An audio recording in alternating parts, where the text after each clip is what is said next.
Walk me through the day that you ended up getting shot by a anti-tank rocket. I saw a flash and then an explosion.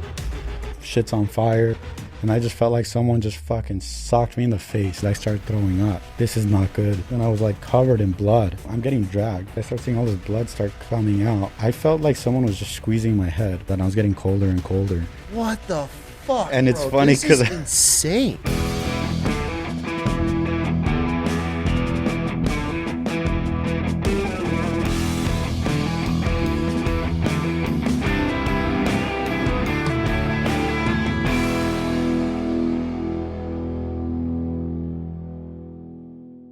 You ready, bro? ready. This is going to be a really, really good episode that I'm really looking forward to this conversation for many reasons. One, you had a lifelong goal of becoming a Marine. Mm-hmm. You did. You ended up joining the Marine Reserves. Yeah. You did 6 years in the Reserves, which you ended up joining, becoming an 0311. Mm-hmm. I'm sure you got the wildest stories with that shit. During that time, you're working as a paramedic. Yeah, I was in working LA, in the ambulance. Yeah. in the ambulance world. You do 6 years in the Marines and in the Reserve. You get out because you like the medical field and you end up joining the Navy. Mm-hmm. Then you go Navy corpsman for a few years, working in the hospital, doing some other things along those lines. Yep. Before getting out of the Navy, then you go into the hospital life. You start working in an emergency room as a paramedic, doing all the crazy trauma, Yep. wild shit in LA. That's where I'm really excited to talk about hospital, ambulances, everything that goes on with trauma in LA that you're dealing with. And during this time, you wanted to go and felt that you wanted to help over in Ukraine as a combat medic. Mm-hmm. So you take PTO, time off Yep. from your job, buy some gear, and head your ass to Ukraine, which you ended up actually being hit in a Humvee by an anti-tank rocket, which ended up leading to you losing an eye. Yeah. Which now you're still in the medical field. You're in school, getting a degree, going Getting through my the whole nursing entire degree. thing. You're in nursing school. You're one of the... You're a very fascinating dude to me because reading your bio and just getting to know you from the last day and having dinner, everything that you have set your mind to in your life, you have accomplished, which is incredible. Thank God. Yeah, that's all God. I couldn't, gone through any of what I've gone through without, his strength and his 100%. prayer. Yeah. Okay. So we got a really good conversation to have. First, we don't have any bread on the table, but we got a fresh loaf of bread from you, from the kids. We're going to send you home with Thank that you. from the Sour Bee Bread and Garden. Thank Start as a you. homeschool project and turn into an actual bakery for our kids I now that love they that. run. And it's been a lot of fun. So normally we have a fresh loaf of bread for you, but everybody that's listening, we have a table full of gear that is covered in blood instead, which is wild chaos. And this is the gear that you were wearing when you were hit with an anti-tank round, which we're going to get into this into the episode. And second, I got some swag for you, dude. I got some Wild Chaos tees, a hat, and then you got a tank top from Linear, which is a badass dude. He was on the show. Went through buds, went through all the SEAL training and ended up getting injured during the training and didn't make it, but he started this apparel company and make really fine apparel. So yeah, I got you home some Wild so Chaos much, swag as well. I was admiring the hat at breakfast. I was like, that's pretty sick, man. Yeah. Makes sense. I love it. Thank you. Well, Gio, we got some shit to jump into, man. So let's get started because you have quite the life story of everything that you've chased after you have accomplished. So let's just get right into this. We're going to start it how we start every show. Who are you? Where are you from? So my name is Gio Roman. I'm from Southern California. Okay. And yeah, I am the youngest of 3 boys. My older brother's a Marine vet too, but my parents are, they were immigrants from Mexico, came out here for a better life for us. And, blessed enough, this country definitely, blessed my parents, gave them opportunity to, raise us with a better life. And we knew that since we were young. I mean, we didn't grow up wealthy, but my parents worked hard to provide for us. And, me and my brothers, my older brother, we couldn't think of a better way to return that favor to our country. We served our country, joined the military. Yeah. So Were you guys citizens at this point? Yeah. Okay. Yeah. I had some guys in my platoon that joined the Marine Corps and helped get their green cards. Yeah, we and had all a that, couple of those too. which I thought was great. Like, Yeah, I no. 100% support that. If you come to this country and you can fast track your green card by joining the military and serving the country that you are now wanting to belong to, I 100% support that. No, yeah, we were born here. My parents are the ones that they became citizens here, and yeah, I take pride in telling people I come from immigrant parents, and you know I've done this, joined the Marine Corps, done a lot. You know, I think that's the best representation, that's the best reflection of somebody's, you know, work ethic is you know, come here and give back to the community, give back to the country. Yep. So you mentioned from birth you wanted to be a Marine. Yeah. So since 3rd grade, my brother was in boot camp during 9/11. Oh, okay. And so I was in 3rd grade at the time. And I knew right off the bat when I saw those towers get hit, I knew we were going to go into some kind of war. I was young, but I could understand that. And during that time, I remember I literally started going to the playground and doing pull-ups because that's all I saw Marines doing, you know, on commercials and like whatever books I could find. They're cranking out pull-ups. So from 3rd grade onward, I was known as a kid that was going to join the Marines. I was doing pull-ups till like my hands were like blistered and raw, just trying to prepare for, you know, however I can at the time. And so, yeah, that's kind of one of the things I was known for growing up.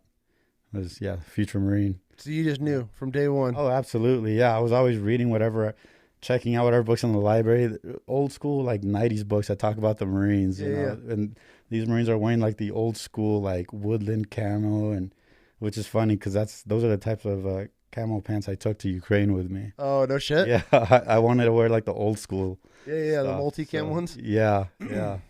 So, yeah. So you go through, how was high school for you?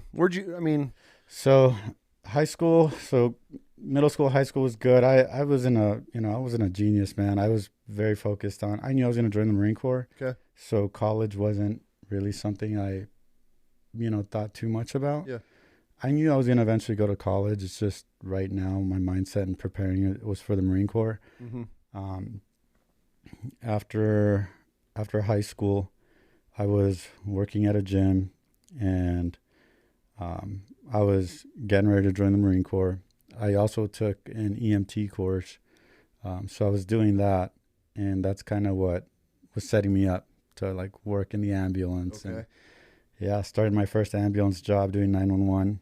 It was a 911 company, and man, it was an amazing time. So a 911 company, you're just taking strictly 911 calls? Yep. So do you have a designated hospital, or is it just the closest, you're just running and gunning? It depends. So I worked in LA in Huntington Park, which it's the hood. Like it was fun. And you go by, the hospital isn't necessarily the closest. Like when you're on scene, you call, there's a base hospital in that area, and while you're on scene, the firefighters are calling the hospital and saying, hey, we have this patient, this is the mechanism of injury, like this is what we have. You're our closest, but where would you want us? And then based off of that, they tell us, yeah, you can come here or go to this hospital. Okay. And then they'll call and give the report as we're heading over, with the patient. So if it's a trauma, we'll go to like the nearest trauma center.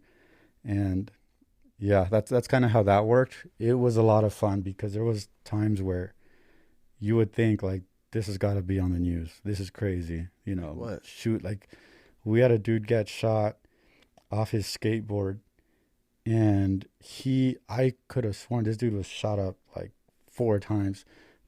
He got shot once, but it was like a AK round. So as he was running, it like went through his wrist, his stomach, like his arm.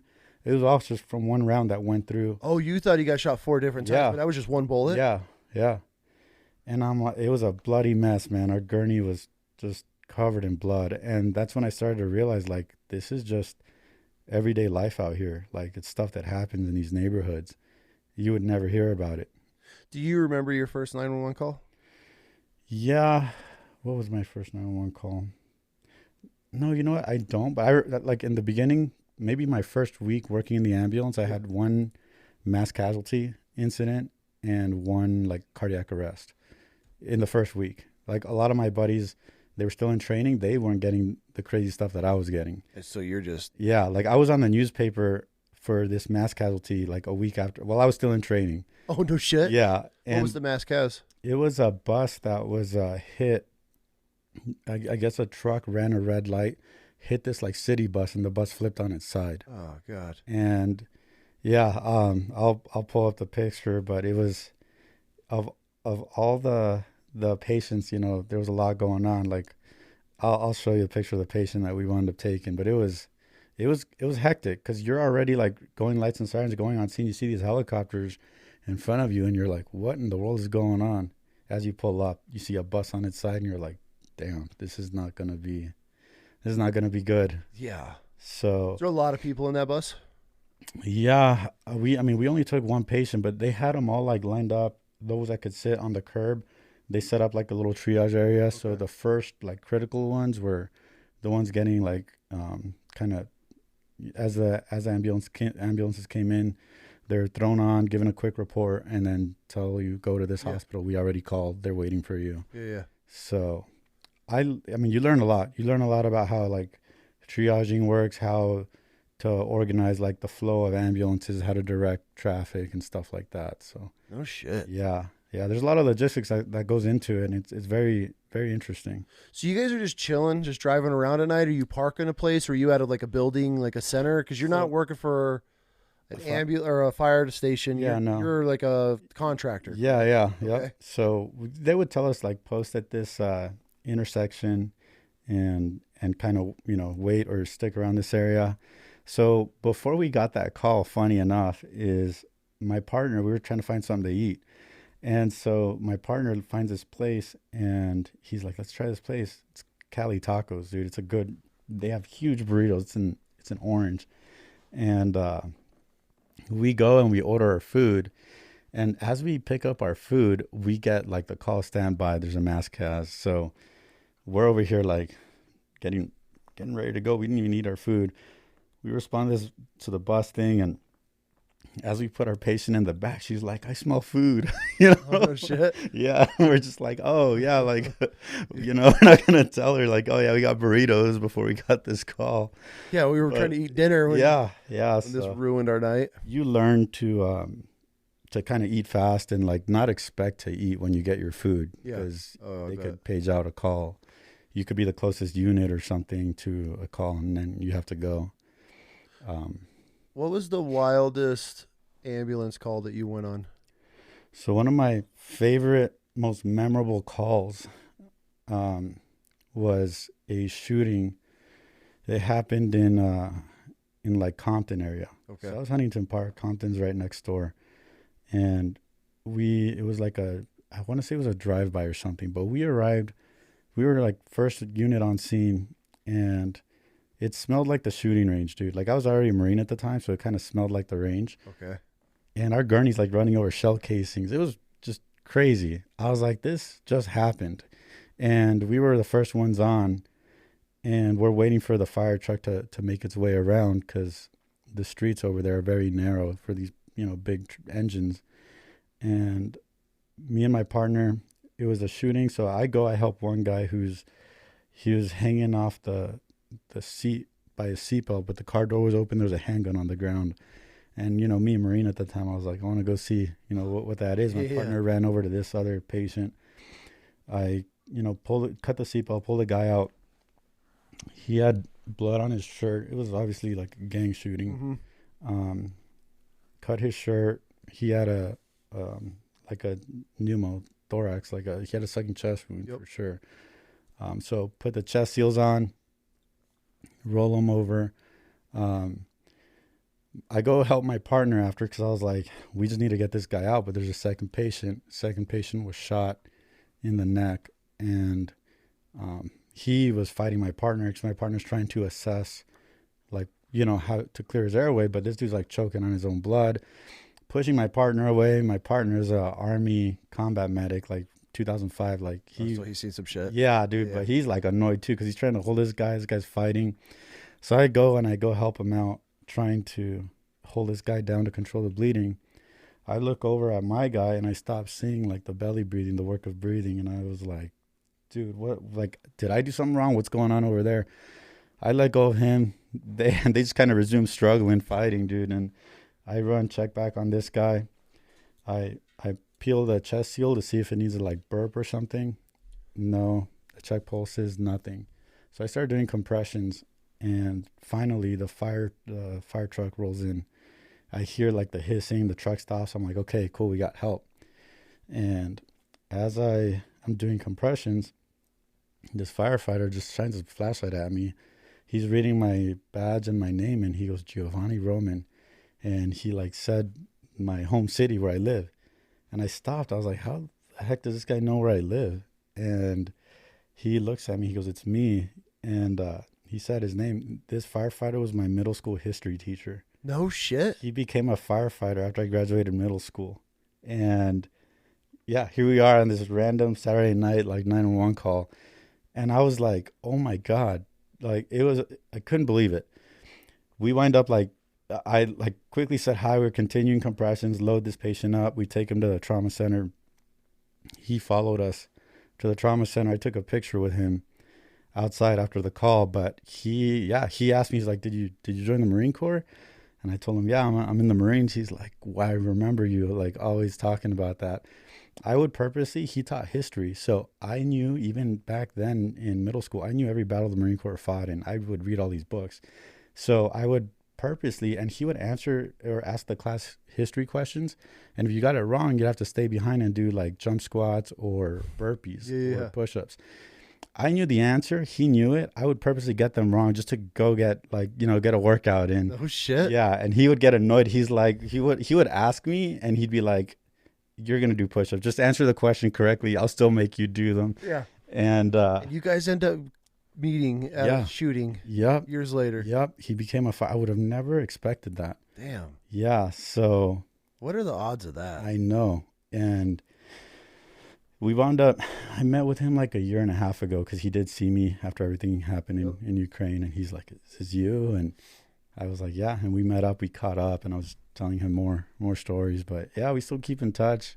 He lives in the same city that I do. So oh shit. Yeah. Damn, that's pretty cool. Yeah, man. So I've had a lot of amazing stories. You know, the ambulance, a lot of my partners are my old partners are firefighters or police officers now. Yeah. I met my best friend, Scott, while working there, and he wound up joining the Marine Corps, stationed with me. He's a police officer now too, and he's my best friend. You know, that's pretty cool. Yeah, he met his wife in the academy and everything, and yeah, so it's awesome. Being in an ambulance, I can only imagine the pure chaos that happens in the back. Oh yeah. What's one of the craziest things that's happened in the back of the ambulance with somebody? I mean, shootings and stuff are messy. Baby delivery in the back. Baby delivery? Yeah. I'll tell us. So after the ambulance, I worked in the ER, but the first delivery I saw was in the back of the ambulance. And dude, this mom's water broke in the back, and it's like a freaking water balloon exploding, dude. Like, I didn't know that. It was crazy. Baby comes out. Everything was healthy, but talk about a messy call. Yeah. That was it. Like blood and stuff. Yeah. Yeah. Blood and stuff, traumas. Yeah. But trying to deliver a baby in an ambulance when there's like 3 dudes and we're all standing and the ambulance is going lights and sirens through the streets of LA. Like it can get chaotic because, dude, driving code 3 in LA is crazy, man. Some drivers just freeze up and you're like honking the horn. So now you have to oppose traffic, and that's also scary for both of us because you're going into oncoming traffic. So these cars are freaking out too. They're stopped, and you're trying to like get back into like your own lane, but it's chaos. And if you brake too hard or something, like they're gonna feel it. They're gonna feel it worse back there because they're not restrained or anything. So yeah. So you're just hanging on for your dear life, flying through the streets of LA, just praying to God that you get T-boned or head on or anything like that. Yep. Yeah, and it's happened before. Thank God I was never in any accidents. Oh, for sure. But yeah, I know there's stories of, either they're people they're running reds even though, or they just ran into the back of an ambulance. Okay, so for people listening, if an ambulance is coming flying up behind you, what do you want people to do? Pull over to the right, like as safely and as quickly as you can, because you have to know you're an ambulance. You're trying to get exactly where this you're driving to. This ambulance is trying to get past you, so you got to kind of think like, where's he trying to go? Like, what's the quickest way for him to get past me? Yeah. And a lot of times, just get to your right. Get to your right. You just see people freeze. Constantly. Yeah. Or even sometimes there's people that just don't give a fuck, man. I was going license. We were going license sirens one time to this call, and this dude is just crossing the street, sees us, but still takes his time crossing the street. We're like blowing the horn. He just flips us off, and as he's walking, just doesn't give a shit. And we're just like, fuck, man, just keep going. Like, what could we do, man? Yeah. Yeah, what can you do? It's just frustrating, man. Some people don't care. Yeah. You know, so. Yeah, they're in their own little bubble. Yeah. Okay, so during this time, you end up actually wanting to join the Marine Corps, since this has been your childhood dream. Mm-hmm. So you're working as a paramedic on an ambulance, and then I was already in the Marine Corps. Okay, so you're already in the Marine Corps, then you got your job as paramedic. Okay. Yeah. Okay, so you joined the Marine Corps. What's it like finally achieving this goal that you've wanted to be your whole entire life as this Marine that's coming true? Like, you got a brother that did the push of Fallujah and all this shit. Like, what's all this like? I mean, or how stoked are you? It was, I was shocked, man. It feels surreal. For sure. I remember when I got my EGA, right? I was, they make you like run up the fucking Reaper and all this shit. And one of my drone instructors comes up to me because I was winded, and he like grabs me and he's like, "Congratulations, Marine." And he shakes my hand and he goes, "Your brother, Corporal Roman, they were in the same unit." Oh, no shit. Yeah. But he hit me with that like when I became a Marine, which made a lot of sense because he was the one always fucking with me, like for no reason, dude. Just pulling me aside and just fucking me up, making me do push-ups, just scream. Oh, man. So it all made sense afterward? It did. I was like, no shit. Fucking hey, man. So I'll tell you a funny story. So, boot camp, we do the hygiene inspections, right? And every night. Now, my last name was Roman. We had another recruit. His last name was Roland. So it sounds very similar from far away. Yep. And after a hygiene inspection, we're about to get cut for bed. And they give the list of like medical, like who needs to go to medical the next morning. And I heard what I thought was my last name, or me and him are looking at each other from across the way. And I was like shocked because I'm like, maybe that's me. So I take a step forward and I run to the drone instructor and I'm like, "Good evening. This recruit Roman has a question." And my drone instructor fucking screams at me, dude. And he's like, "Get the fuck back. Get away from me." And I like run back and I'm like, what the fuck did I do? Like I said, spoke in third person, said the proper greeting. And then I just hear "try again." And so I run and I go over and I'm like running and I'm like, "Good evening, sir." And he once again screams, dude. And I was fucking like preparing to like get like smacked or something. And he's like, "Get back." So I was like, I go back and I'm like, I'm just getting fucked with? And so he screams again. I run up and I'm like, "Good evening, sir." And he stops me. He's like, "Roman." He's like, "Tuck in your fucking ball sack, dude." I didn't realize my balls were hanging out of my fucking tighty whities, dude. Oh my God. Because I was so nervous. And so dude, so now I run back and I'm like fixing myself, dude, because nobody wears tighty whities. No. So I'm back online, right? And I'm looking at the recruit in front of me. And he's just like trying not to laugh. And now that's making me like smile. So we're all looking at each other. And then now they're like, "Oh, okay, you guys want to be fucking gay?" Like, so now we're getting like fucked up, dude. We had to go outside at nighttime in fucking San Diego. We're like doing mountain climbers, getting fucked up. And then we go to bed, dude. We're already dirty and stuff. So a bunch of kids the next morning woke up with fucking pink eye and shit, dude. Oh, God. Oh, dude, all because my fucking balls were hanging out of my tighty whities, dude. Oh, yeah. That's the shit that people just don't ever They don't. never know what goes on in these places. Yeah, That's why I love these stories. Yeah, dude. So boot camp is the most fascinating social experiment on the planet. And then you can't laugh. Like, yeah, and it's the funniest place where you can't laugh ever. It really dude. is. Like I'm horrible with bearing. Like I laugh at everybody and everything. Yeah.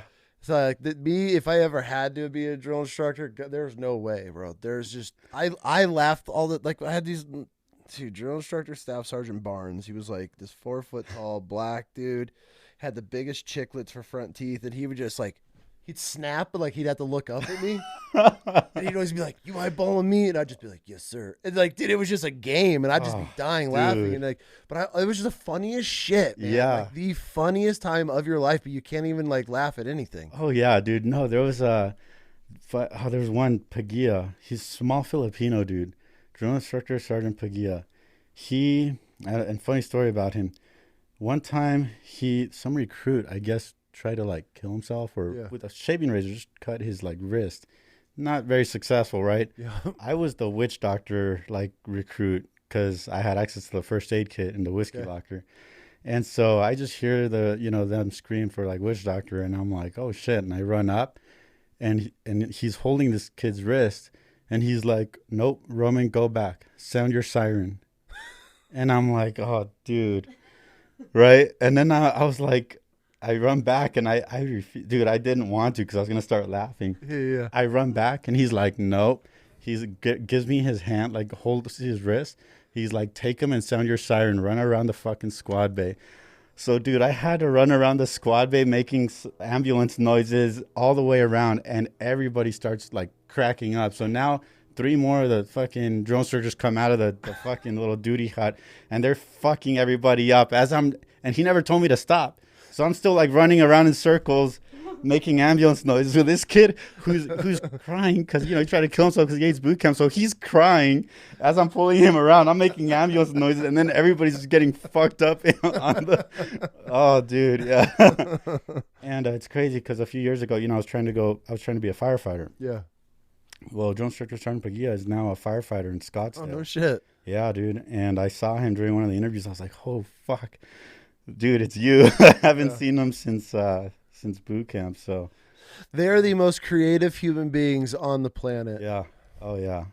The shit that they do, man. I had to run around, and I've told this story before on the podcast, but I had to run around one night with 2 potpourri cans in the squad bay, just spraying, like doing laps on the outside of the bunks on the racks. Dude, you know how fucking long those things go for? No, my God. The whole day field daying, like the whole platoon's field daying on, field day. And my job is I'm running. And then these things run out after forever, bro. I'm drenched. I'm sweating, just running laps in the squad bay, just spraying potpourri. So I give them back to the drill instructor. And dude, this dude just drop kicks him down the squad bay, shakes him, spikes him, throws him everywhere, throws him out the window. I got to go all the way 3 decks down, get him out of the little sand pit, bring him back up. And he goes, wrong, go get 2 more. Bro. So after like 3 times of this, and so before I went back, bro, I'm trying to break the caps off. I'm trying to like snap shit off. He would go get a pen and stick it in there if it made any noise. Dude, I ran all day, drenched in sweat, spraying potpourri. Dude, it was the little aerosol cans. Yeah. That shit lasted forever, bro. They're just nonstop. That's so funny, dude. They're sadistic, man.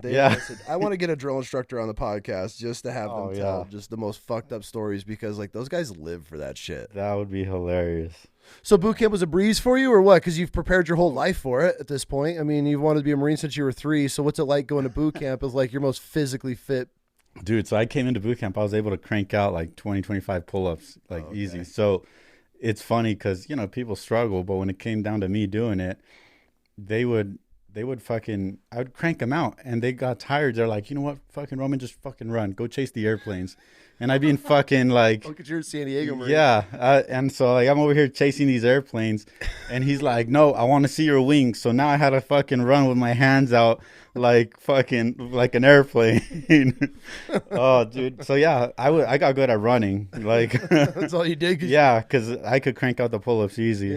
Yeah. So what's it like being a reservist in the Marine Corps? So you make it through boot camp, and then so now you're doing your 1 weekend a month type of deal. Why didn't you go active duty since you wanted to be a Marine so bad? So because my brother was encouraging me to be an officer. Okay, smart. And so, I figured I can go enlisted, which will, as an officer, will give me a better understanding if I did become an officer of what, the guys go through. Yep. And on top of that, going enlisted, I was able to pick my MOS. As a reserve, you can pick exactly what MOS you want. Oh, okay. Yeah, and I wanted to be a grunt. Okay. And so I did that, and, I go check into my unit, and you start realizing all these, like, reservists, a lot of them were prior active duty guys that were, like, in the push, they're in Fallujah. They've done some shit. A lot of them had just come back from Marja, Afghanistan, and Sangin. And so now they're reserves, and these guys are like police officers, in LA or around SoCal. And so it's definitely more on your own. Like, no one's holding your hand. So if you want to be a good Marine, it's on you to learn your shit. Okay. And you'll see it, man. There's some reservists that join that, they don't give a fuck. Yeah. And they think it's the cool thing to not care about, or like try to be that salty, Lance when they haven't done shit.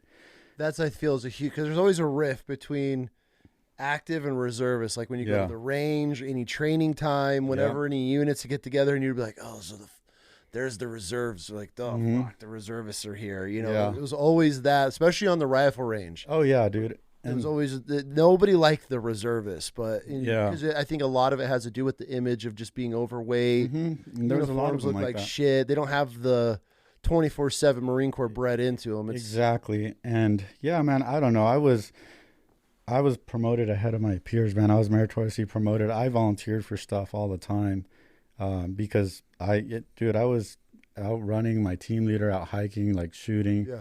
So, my unit, my chain of command saw that, and I was able to, like, I did a super squad competition. I was selected for the Marine Corps super squad, which is like the Olympics for infantry. I've never heard of this. Yeah, apparently it was like big in the 90s. It was televised on ESPN. Really? And yeah, they would do it, I think, in the 90s. They did it in like Okinawa or the Philippines.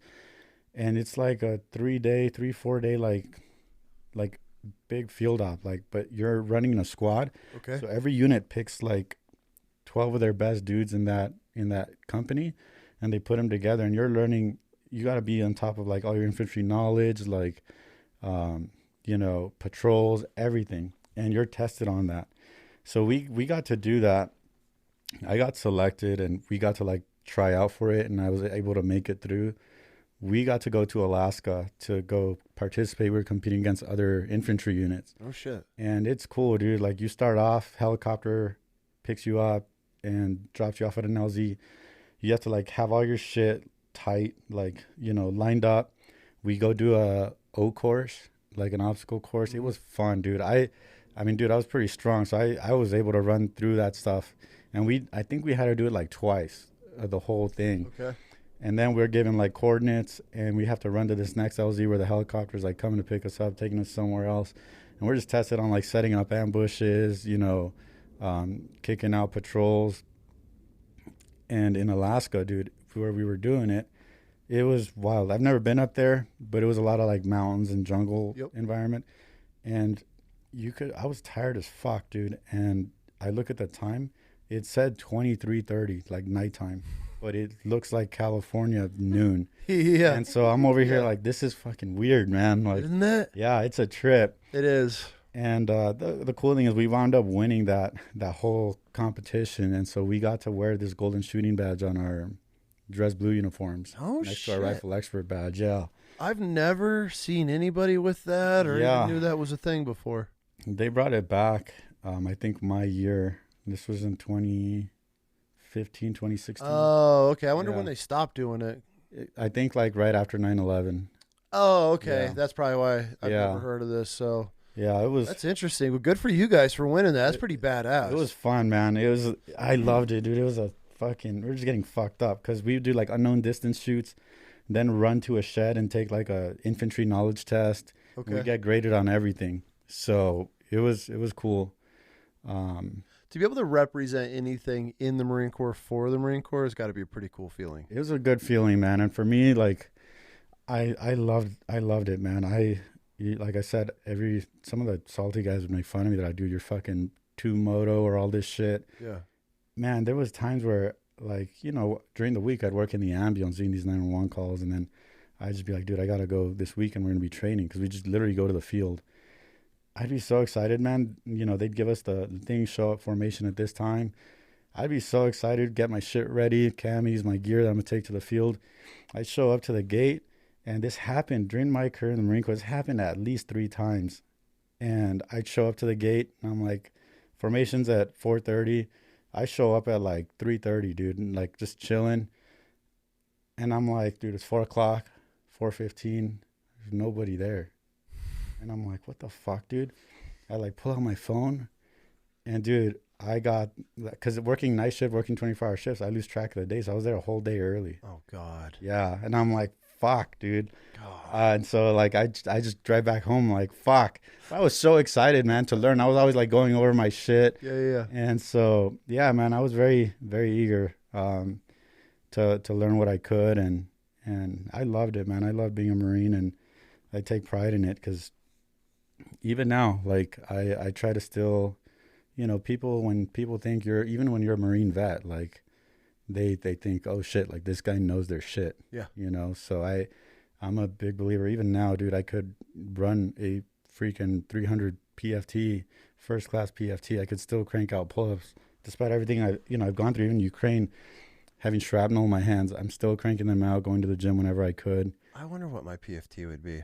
Yeah, dude. I will run one after this. Let's run one after this. Yeah. Yeah.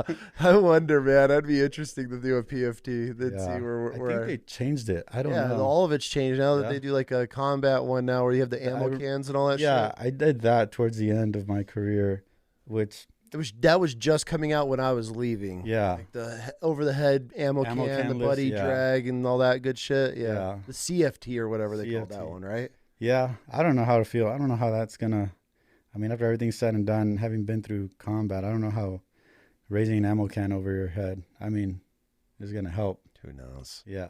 I seen old Pete Hegseth out there doing it in the field, like trying to and shaking and everything. It was pretty sad to watch. But okay, so you do 6 years in the Marine Corps, and then you get out. You're still working in the paramedic field.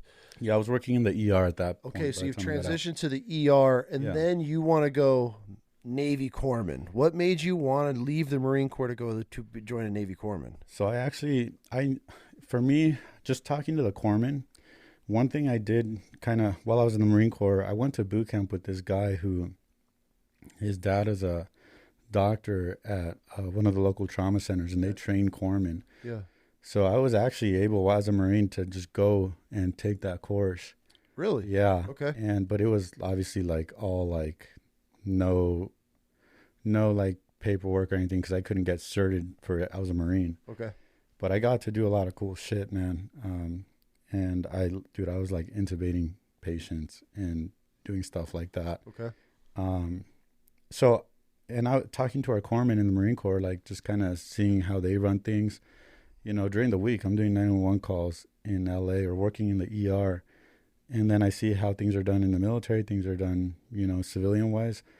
But it was really interesting. And I figured I could still stay in because I loved, you know, serving my country. But being a grunt wears you down, right? Oh, for sure. And so if I could be a corpsman and just carry like a regular M4. And at the time, I was carrying a DMR rifle. Big ass thing with a suppressor in the front. Yep. It was heavy, but I mean, I loved it. If I can go being a corpsman, I would be great because I know the infantry side since I was a grunt, but I know the medic side. And so literally 3 months before I got out of the Marine Corps, I was already having my paperwork ready to join the Navy. So there was no like lapse in service. I went literally from 1 month to the next, just changed over uniforms. Really? Mm-hmm. And that's got to be interesting. it was, man. I almost felt like a traitor, dude. Putting on the Navy uniform. Was that weird at first? It was, because I still try to wear it like a Marine uniform, like rolling up the sleeves nice and tight.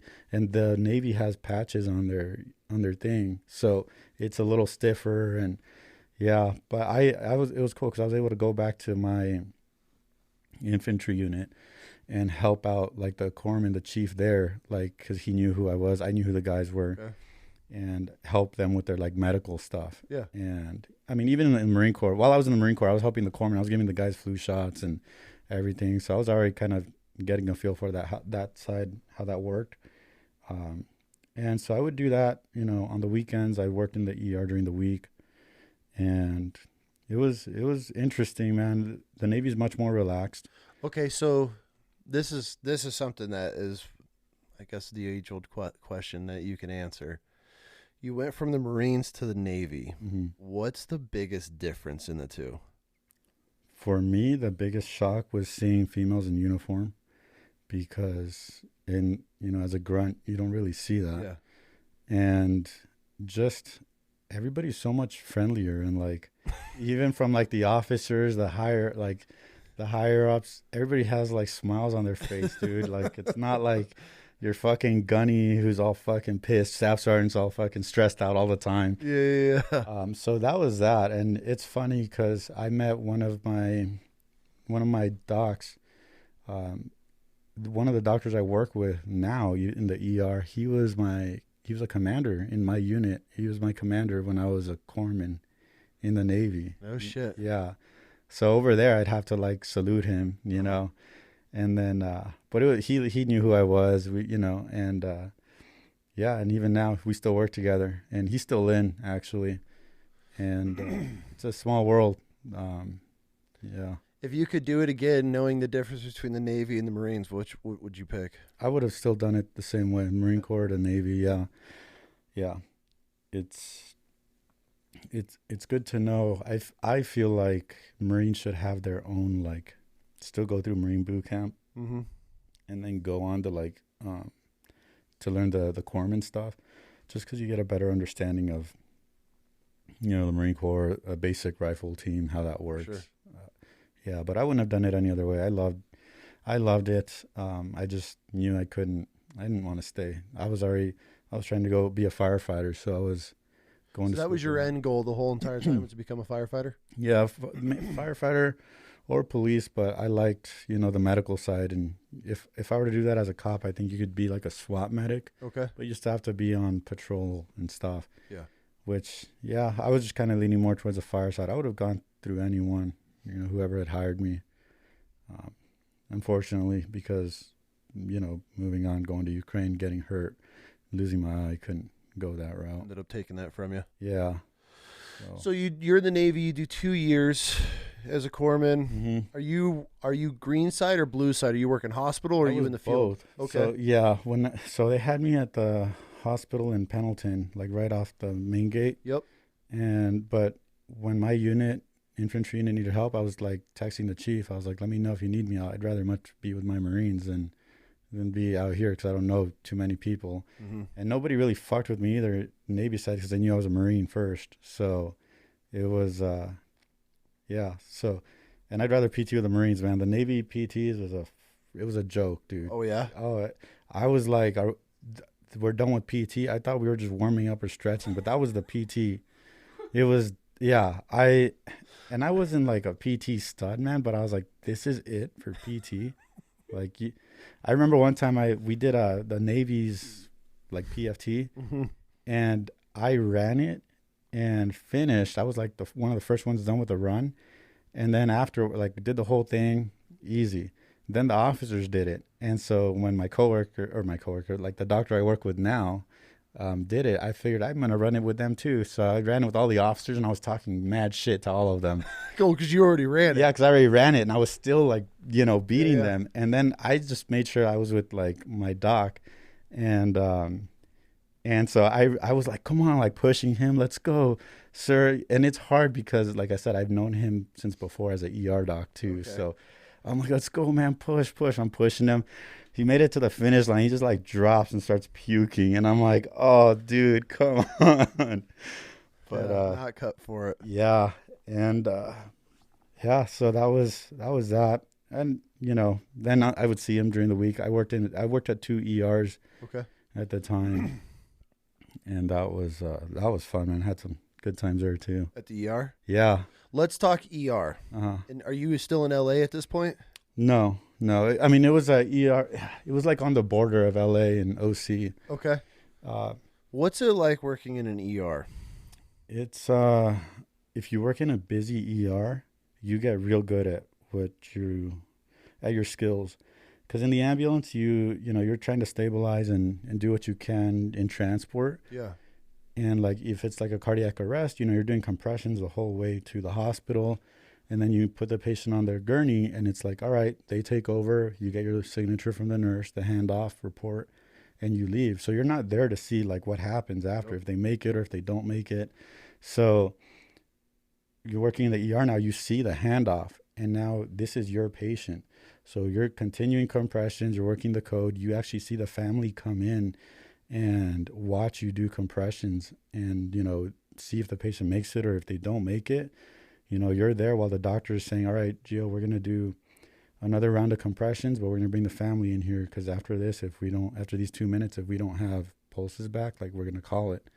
So I'm over here, I've been doing compressions, and like the family comes in and they're like whispering to like their dad or, their husband, like, I love you. Because, they say as you're doing compressions? Yeah, as you're doing compressions, it's one of the things that way the family can see that we're really trying to do everything we can. And they do say that your hearing is one of the last senses to go before you pass away. Okay. So that's why they come around and they're like saying, I love you, keep pushing, like, and, just try to encourage them. And then if they don't make it, then like, you stop compressions, check a pulse. And if they don't make it, then they call time of death. So you're there to see everything. And then after that, like it's either, you put them in a body bag, clean all that up. And so, yeah, there's a lot more, on the hospital side that you have to do. God, you're doing chest compressions as the families? Because yeah, it's such a violent thing to do. It is. And usually we try to we explain to them before, like, this is what we're doing, this is what's going on. Do you want to come see? We're really trying. And then, like I said, if it's not looking good, we'll really try to bring the family in and just so they could see what we're doing and they could actually like maybe say their goodbyes if there is like, brain activity and the hearing is last to go. Is it quiet in the room? I mean, because when you're chest compressing, are you hearing crunching and clunking and in the beginning? Yeah. So when you first start compressions on someone who's like fresh cardiac arrest and you do those first few compressions, it feels like your knuckles cracking because you're just cracking like the sternum. Yeah. And because you're trying to get to pump the heart. Mm-hmm. And so you got to crack through the ribs. And so now you crack the ribs. Now you're actually like pumping the heart since it's not pumping. So that's what it feels like initially. But after a few cycles, like it's just not mush, but just you could feel the heart pumping. And it is violent, but it's quiet. I mean, at that point when the family's there, it's just the nurse that's communicating to the doc saying, hey, I'm pushing epi or, just quick orders. But a good code team like that hospital, we were solid, man. Like everybody knew their roles. So there's not yelling or anything. Everybody knew what they had to do. We'd switch off compressions or everything was smooth. And it's amazing because I've been in codes where there's good codes like that. Everybody knows their role. And I've been in chaotic ones where it's like people are yelling over this. And same concept applies. Like even like in the military, you got to clear communication, stay calm, stay cool. And yeah. And so it was a lot of good training, good experience. Oh, for there. Sure. And yeah, I mean, I had a lot of good times. I delivered a baby there in the waiting room. Oh my God, dude. What is it? Wait. Terrifying. It was. You delivered a baby in the waiting room. In the wait, like was she there? She was in the van. Baby, she was getting out of the van. Yeah, and like the husband comes out. Like my wife's in labor. They waited too long, obviously, to come in. Yeah. I see her getting out of the van, and we quickly try to put her in a wheelchair to take her up to labor and delivery. And as she's coming out, like I just see like blood in her like PJs and stuff. So I'm like, man, we got to get you on the wheelchair. When I sit her on the wheelchair, she's already like sitting on her side and just breathing fast. It's like that quick, like, you know, breathing. And I'm like, dude, this is not good. I see all this blood and I'm like, it was a lot. It just kept coming out. So I'm like, ma'am, I'm going to check. And I call for help for some nurses. As I'm cutting, dude, I already see the baby's head right here. I just saw hair, dude. And I'm like, oh my God. Get the baby. And I'm like, she gets down. We're trying to get her on a gurney. Someone's wheeling a gurney in. And I remember I put my hand to support like the baby's head. Yeah. And dude, she lets out this loud scream. And it scared me. I screamed too, dude. Like as the baby was coming out, she screamed and I was screaming. It scared me, dude. It was like a shrieking scream. Oh God.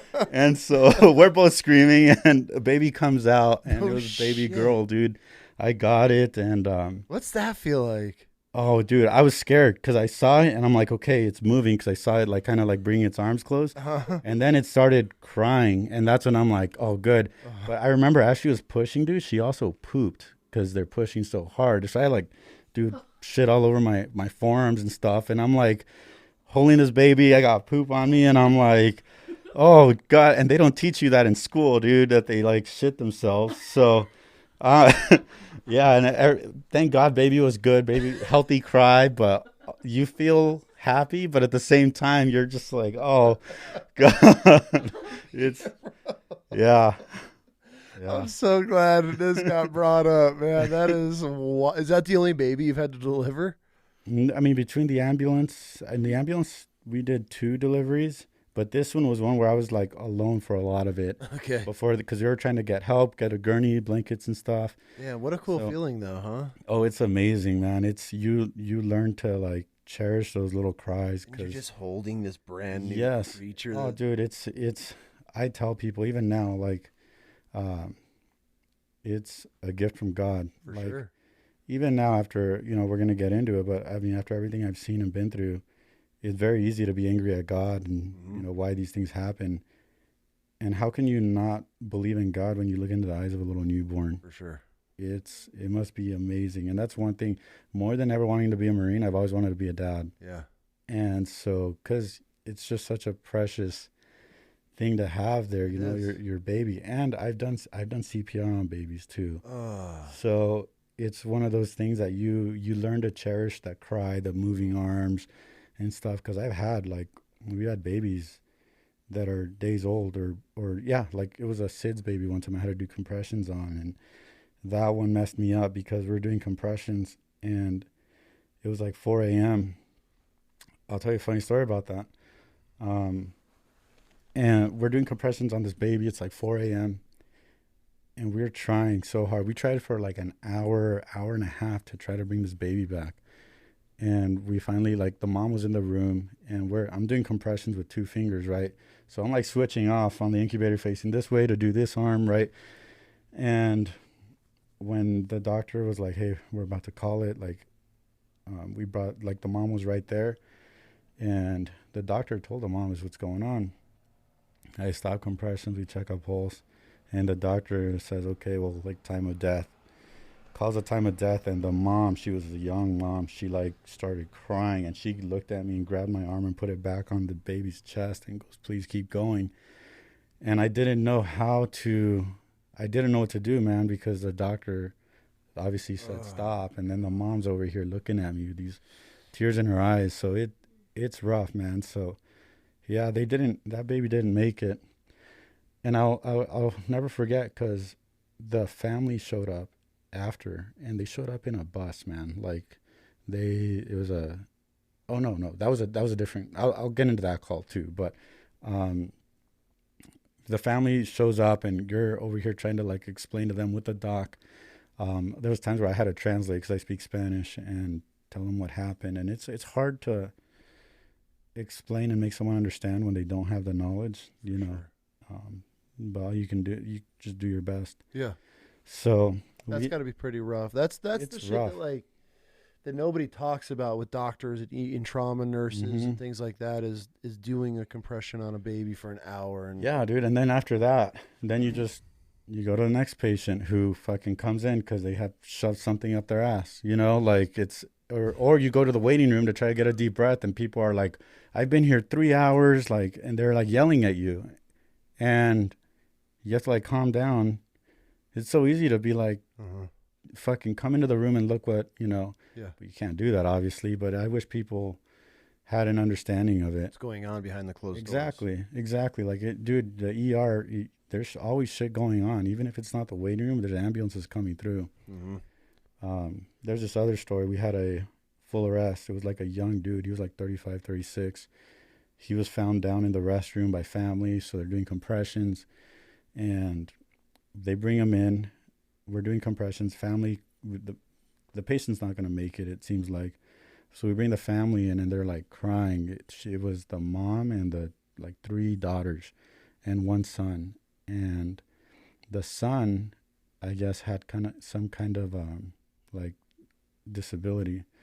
And when we called it, we brought the family in and the doctor said, can you explain to my son? Because he's a little slower to respond. So Spanish speaking. So me and the doc are in there and I just didn't know how to tell the kid, but I'm like, your dad is with God now. He's with Jesus. Like, so you'll see him later on, but he's not here anymore. And the son was like, okay, like, where is he? And we're trying to like explain to him what's going on, what happened. And after that, and the funny thing is, the son had the same name as me, and we say bye. They're leaving, and as they're leaving, they're going out in front of the waiting room. They're going out into the rain to the sidewalk, and I'm like, what the hell? And so I call them back, and I'm like, do you guys have a car? And they said no.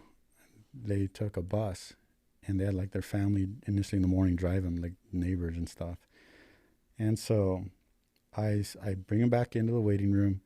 I run to the cafeteria and I like buy each of them like breakfast trays. And I come back and I bring it to them and I'm like, here. And I call an Uber. And I had to stay over. I remember I didn't want to get in trouble. I ran to punch out, come back. And this was all out of my own pocket, dude. And I was scared too because I didn't want to say anything because I know you can get in trouble for this by your managers. And they're crying that I did this for them. And, a year later, I had left. I deployed. So we got activated in my unit. I left, came back from deployment. And one day I'm like helping here. And they're like, hey, this kid over here needs a splint. And I look in the order. I look at the kid and I'm like, oh, dude, same name. And then I like walk into the room and I'm like, hey, we're going to do a splint. And I walk in and it was the mom and the kid from that. Oh, no shit. That day, yeah.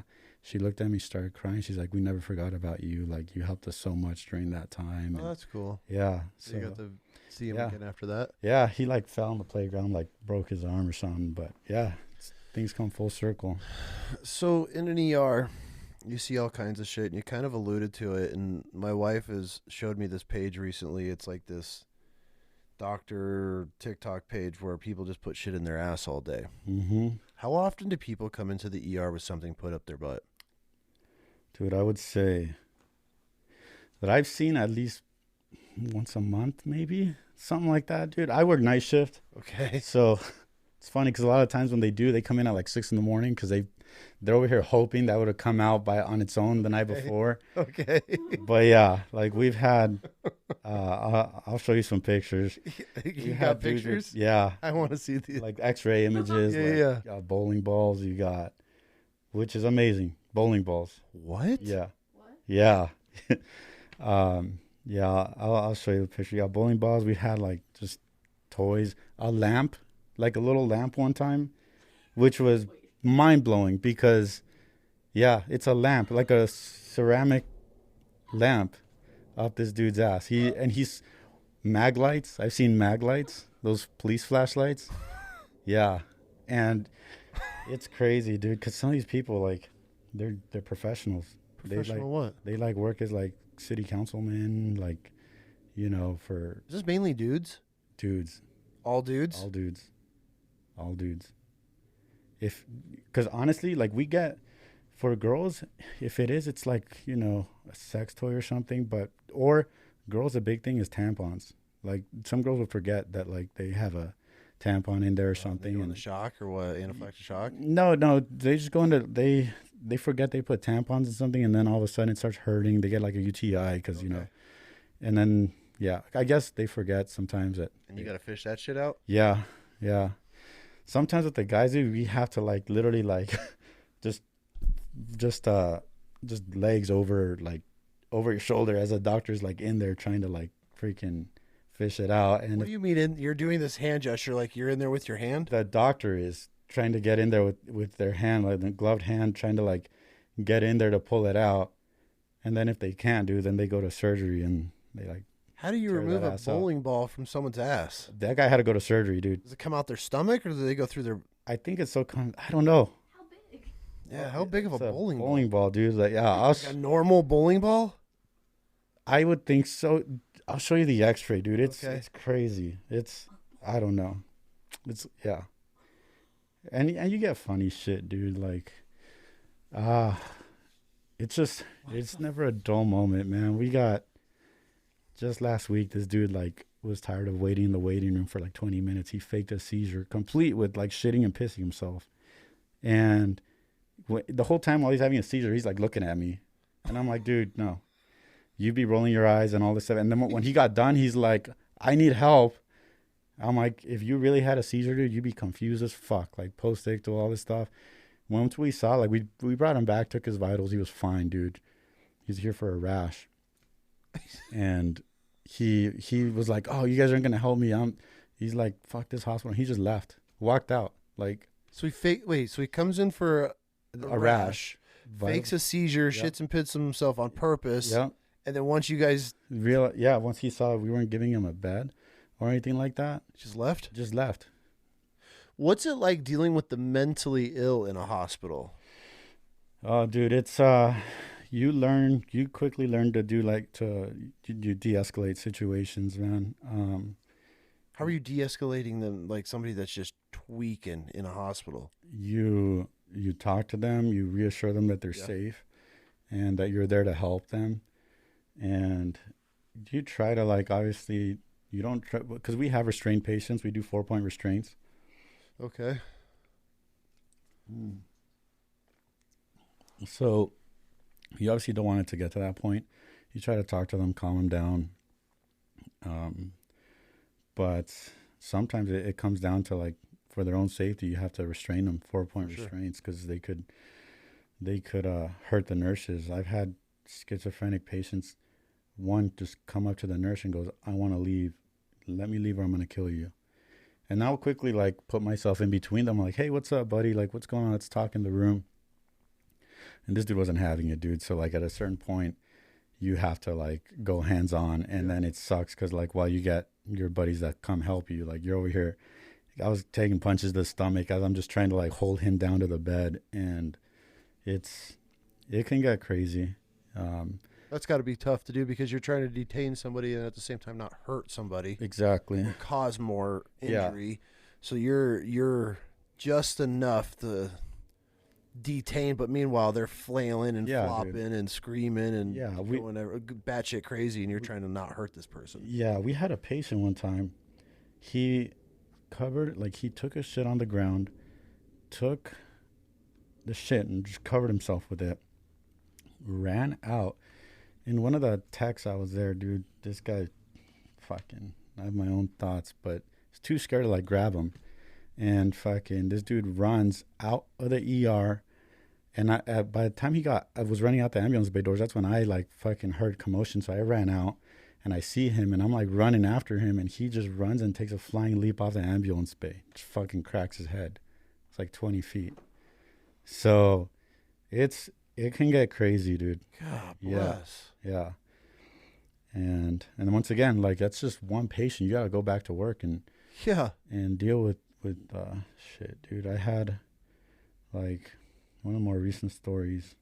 This happened years ago, but we had a cardiac arrest of a pregnant 7-month-old mom, and they did an emergency C-section. They're on the gurney in the waiting room, dude. As the ambulance is coming in to get the baby out. So now the baby was also unresponsive, so they're doing CPR on the baby next door. And then on the mom, I was already committed on doing compressions on the mom. And I'm doing compressions on the mom as the doc is over here trying to like suture her, starting on that end. So her intestines are like spilling over this on my side. So now I'm doing compressions with one hand, trying to hold her intestines from like slipping off the fucking gurney. And what was crazy is we had the husband come, and the doctor's like, hey, like, let's have someone explain to the husband that through a translator, like, what's going on, and we're trying. And so I'm doing compressions. We bring the husband to the mom's room first. I mean, they're separated by a curtain to show them that we're really trying. And dude, I remember looking at as I'm doing compressions, and he just had like a poker face, no reaction or anything. So I thought that was a little fishy, right? My spidey senses were like, this is not good. We're doing compressions. Doctor says call it. So mom doesn't make it. They're still trying on the baby next door in the little incubator, trying to save this baby. None of them made it, dude. Damn. And the mom was young, dude. She was in her 30s. And long story short, they did like the whole autopsy and everything. Fucking spleen was ruptured, so she bled out. She took a hit to the spleen, and husband left the country. No. Yeah. So you get shit like that, dude. Yeah, dude, this is the shit you guys are dealing with every day, all day. Oh yeah, dude. It's never a dull moment, man. Like, how was the gunshots? I mean, how much gang affiliated wounds are coming in? Are you dealing with a lot of that? It depends. In my hospital where I'm at, not so much now, but in my old ER, yeah, dude, you get like, and we weren't a trauma center. Uh-huh. But we get like homeboy drop. We call them homeboy ambulance because they just fucking bring their homeboys and push them out. Yeah. It's you get them, and it's for me it's mind blowing how some of these dudes are okay getting dropped off by a car and they're like bleeding internally. You know, their bellies are getting bigger from all the internal bleeding. And for me, like, I'm in nursing school now. I got 7 months left. I want to try to like mandate, at least stop the bleed certificates, something where like you learn how to use tourniquets and stuff like that. Because at my old hospital, and even now here, they don't supply tourniquets, like those cat tourniquets. Yeah. So the times you get something crazy, there's times where I have to run. I have one in my backpack to use one of my personal ones. And a lot of nurses, at least my old hospital, they've never seen those tourniquets. So I've had to teach them, and I want to try to like at least incorporate something where every hospital has like a backpack with some like combat gauze and like a cat tourniquet, at least in the ER, because they're not just laying everywhere. No, dude, they're like, because that's considered like a pre-hospital intervention in a sense. Like ambulances and stuff have them. So you're not using a lot of tourniquets in a hospital? No, because dude, like if we've had to, I use my personal one. They just usually do pressure. I do like I've done the like ACE wrap, and you can ACE wrap is almost like an Israeli bandage where you can just cross and do the little X's to put more pressure on. But no, dude, like at least the hospitals in where I'm at don't have them. Interesting. And I would love to, like, we do have to have like a CPR research every 2 years to keep our CPR cards updated. But if we could do something where mandate that, a quick like stop the bleed course, into like make it mandatory for everyone, it would be amazing, because there's basic skills, man, that sometimes nurses don't they don't use for a long time. And with the way this world is getting, I think it's important that everybody should learn the basics. I mean, dude, I've gone upstairs like to a code, and some of the nurses, they haven't done compressions in a long time, and it shows, because the form is off. And I get it. If you don't use a skill, you lose it. Yeah. But in this world where, there's, mass shootings and stuff like that happening, like, first thing people are going to do is point at you and be like, you're a nurse or you're a Marine vet or something, like, you know what to do. You got to be able to at least stop a bleed, apply a tourniquet. If you can, drag somebody out of the way. Yep. And sometimes I see some nurses, I'm like, dude, you should know how to like apply a tourniquet and stuff like that. Pretty simple. Yeah, dude. And it's mainly not ER. Like ER, because we deal with that. So we always kind of use those skills, but it's like, different floors, some that don't see, Okay. that kind of stuff. Okay.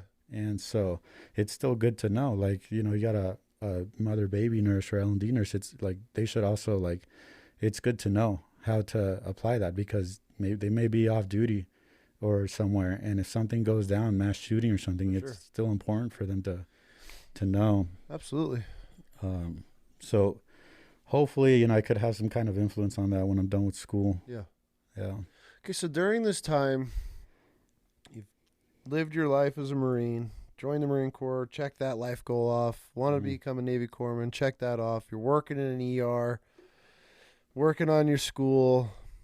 You get this bright idea that you want to go to Ukraine and help either in the hospitals there or in the front lines. Yeah. You just want to go and provide your services as a medic, combat medic, whatever it may be. Mm-hmm. What sparked that? So, dude, I was watching. Obviously, tensions were escalating between Ukraine and Russia. Mm-hmm. And I was keeping a close eye on it, dude, because honestly, even when I was in the Marine Corps, at some point, like I said, I was always willing to learn stuff. I personally took it upon myself to learn Russian. Okay. I signed up for a Russian class back in 2014, and I started. It was like it started at like 3 p.m. As you level up, it gets later and later in the day. So I couldn't do it because now the classes are starting at 7 p.m. and I'm starting my night shift at work. Got it. Okay. But I know how to read Russian. Their alphabet was definitely a lot easier because I was debating between Mandarin or Russian. Okay. And the Russian alphabet is 33 letters. It's still easier. Some of the letters are very similar to ours. They just make different sounds. Okay. Like their P, our P makes the R sound for them. Got it. So, still a little similar, just different rules. So, because I knew we're either going to be fighting the Chinese or the Russians one day. That's why I was between those two. Got it. And so now, fast forward, I see that there's these tensions are escalating in that area. And I knew, I'm like, dude, if Russia invades, this is going to be wild because this is they're one of our adversaries. And for them to invade this country, they're a superpower. And what does that show us? Or, what are they trying to show to the world? Like they can try to invade this country. And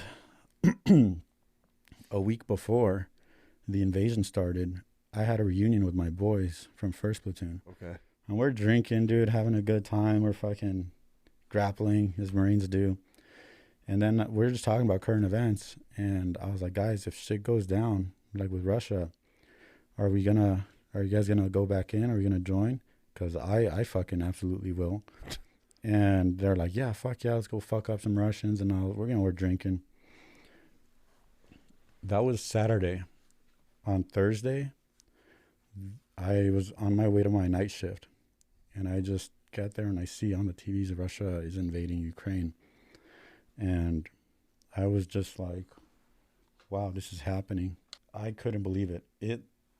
I was watching the news, man, and I saw these big-ass... Ukraine has some amazing, like, beautiful churches, dude.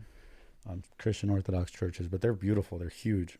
And I just see these, like, churches, explosions in the background. I remember I saw one with, like, a golden dome type thing and a little tower. It was pretty.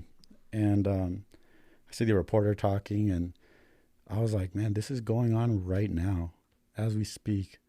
And I'm over here. I felt almost guilty, like I'm in clean scrubs in a safe place. But these guys over here getting bombed, soldiers by superpower. That's a superpower that's always been our enemy. Mm-hmm. Like, we never trusted the Russians. They're always spying on us. We're spying on them. And I felt guilty. I was like, I need to find a way to help. So I hit up my chain of command. My boys are still in, my officers. I was like, what's the plan? Like, are we going in? Because I'll go, like, tomorrow and get back in. And they're like, no, we're just standing by. Like, we don't know if we're going to get involved. And I couldn't wait, dude. So I already knew I was going to find a way to get over there. And so I started looking online. there's like these veterans that are like talking about going over there. And then I heard, so that was Thursday, like Friday, as this is happening, President Zelensky says like, hey, if there's any international soldiers around the world that want to come fight for, you know, not only the freedom of Ukraine, but freedom in Europe. And so right there, I bought my plane ticket, and all I had at the time was like my old shit from the Marine Corps. Like I had a fucking sling, like a CLS bag. Okay. And I didn't want to take my camis because that'll identify me as like a modern, like, you know, Marine That'll soldier. get you marked. Yeah, absolutely. And so I was taking like just old shit, dude. I took some hiking pants that I bought at fucking REI, like and some hiking boots. And the one Marine Corps thing I did take with me that I still have is my waffle top, my little brown one. Yeah. I think it's warm. Not warm enough for Ukraine, dude. That was horrible. But it was, so I get to Ukraine.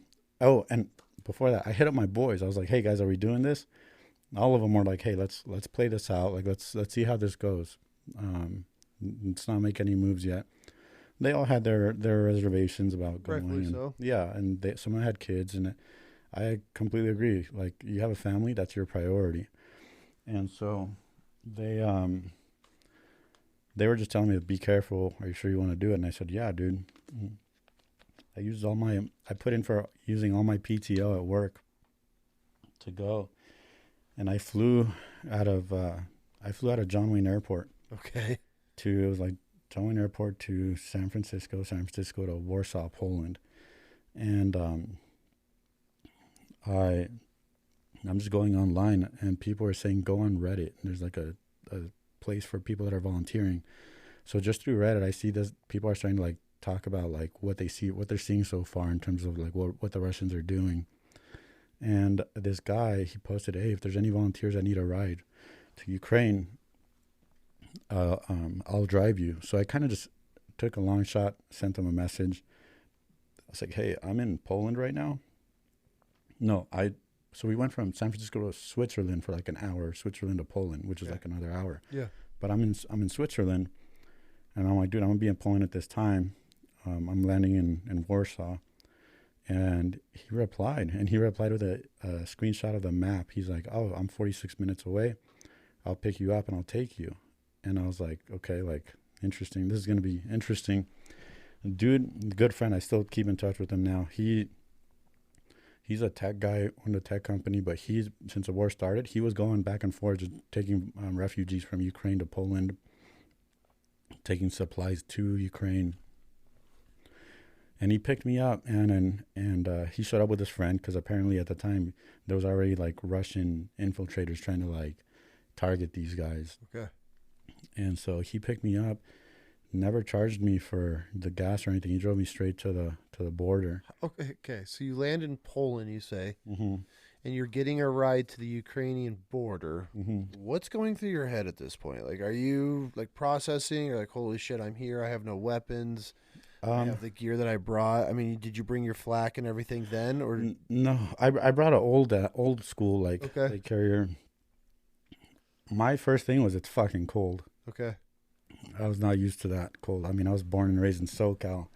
So did you bring proper gear or no? No, because I didn't realize how cold it was gonna be. I just brought like sweats, the hiking pants, hiking boots, like what I would kind of try to bring to the field. Yeah. Right. And it was on short notice, so like I didn't have too much. And so we get there, I get to the Ukrainian border, and they're like looking at my passport, and they're like, what are you doing here? And so I'm here to help. I'm a Marine vet. I'm a medic, like, and they like sent me to this other checkpoint. They're very grateful, but I remember like crossing through the border, and there was like a crowd of people as far as the eye can see of just women and children trying to leave the country. Was that kind of an eye opener for you? Yeah, because you could feel the tension in the air. Okay. It was just cloudy, cold. Yeah, it was just like, oh shit, this is it. Like, this is real shit. And I get to this camp, It was called Yavariv. What? Yeah, Yavariv. Okay. And it wound up getting hit with like cruise missiles like 2 days later. And that's where like the first international soldiers were coming in, and they're like, okay, you're gonna talk to the colonel. He's gonna help you out.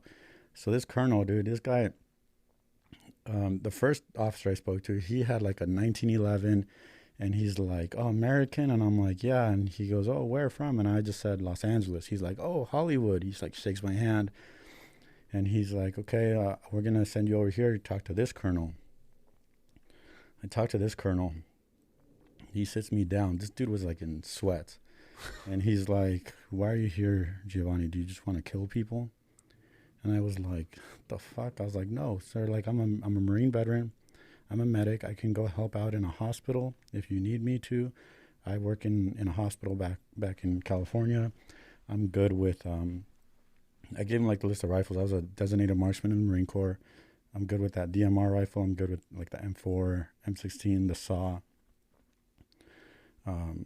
So I could be a medic, a combat medic, or I can be in a hospital. And he goes, look, right now hospitals are getting bombed, just without end. So if you want a chance to like have something to defend yourself with, you should be a combat medic. Okay. And I said, okay. And he goes, but you got to sign a 3-year contract. And I'm like, well, I'm not signing no contract. I'm like, I'm literally here from on my own. I'm using my PTO from work. I didn't tell him that part. Yeah. But I was like, no. These dudes wanted you to sign a 3-year contract to join the Ukrainian military? No, because it was like, it was the Legion. And it was like literally like in its infant stages. So they were just trying to like, that was right off the bat. Yeah. And I was like, no, I want to leave whenever I can. Because I'm just here to help as much as I can, but you know, I got obligations too. And he goes, okay. He's like, well, there's some Ukrainians that are coming back they're fighting right now. They're going to come pick up ammo and stuff. Like, you go with them. Don't worry about signing a contract. I said, all right, cool. He's like, okay, 5.56, 7.62. And I'm thinking I'm going to get like an M4. I'm like 5.56. And he gives me this like, Belgian FNC rifle. Like the charging handle was on the side. It was weird. And he gives me some mags and stuff, an ammo can. He's like, all right. He goes, happy hunting, my friend. And he shakes my hand. And I was like, oh, fuck. What the fuck is going on, you know? That's how you got introduced to Ukraine, by this colonel saying happy hunting. It just gives you a mag and a foreign gun. Yep. Is it sinking in at this point that you are fucked? No.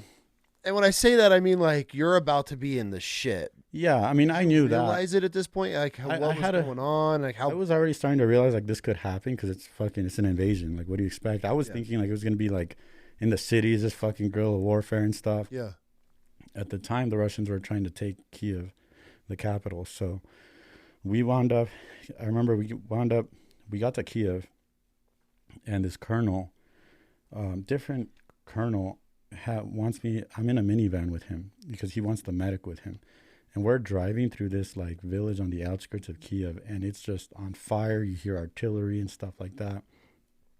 And there was like grenades rolling around the dashboard of this van, and I'm like, what the fuck, dude? Like, everything I've trained for in the Marine Corps and stuff like that, going to war, all this stuff, and I'm in a minivan, dude, in an old ass plate carrier with, you know, like my waffle top and fucking, it was crazy, man. Then a few hours later, we were just told, all right, we're just walking down the road, and the Russians are over there. And we started getting shelled with artillery. And immediately? So we were getting shelled the entire time, but I don't know, dude. Like, the Russians either saw us from a distance or something. And so we had to, like, hook right into, like, a forest, like, fucking, like a dense forest, because they were like, there's Ukrainians on somewhere down this way. So we're running, and dude, it was a dense forest, trees everywhere. And we wound up linking up with these Ukrainians, and we were in that forest for days, just eating artillery, dude. And you guys dug in?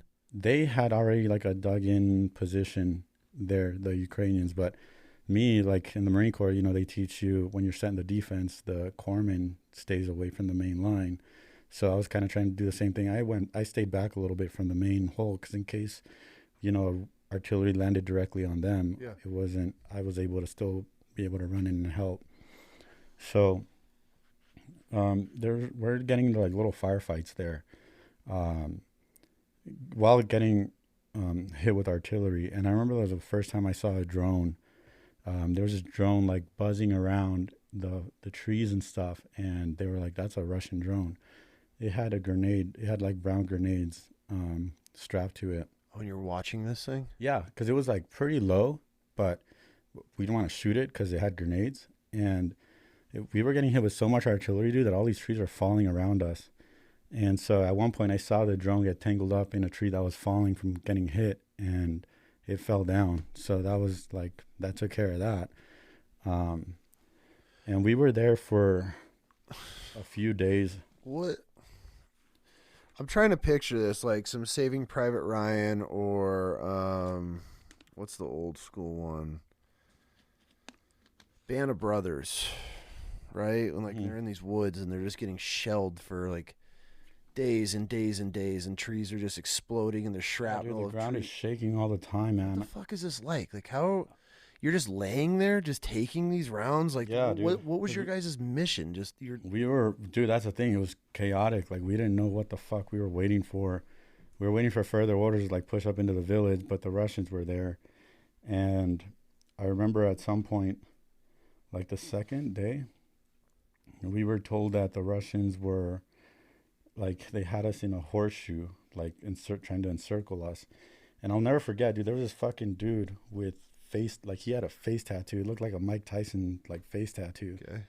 And I had briefly run into him before. He's like nice guy, gave me a fist bump. He's like, oh, American? I'm like, yeah. And during maybe that second day, I just see him come out of nowhere. And this dude is like standing over us. I'm in the hole.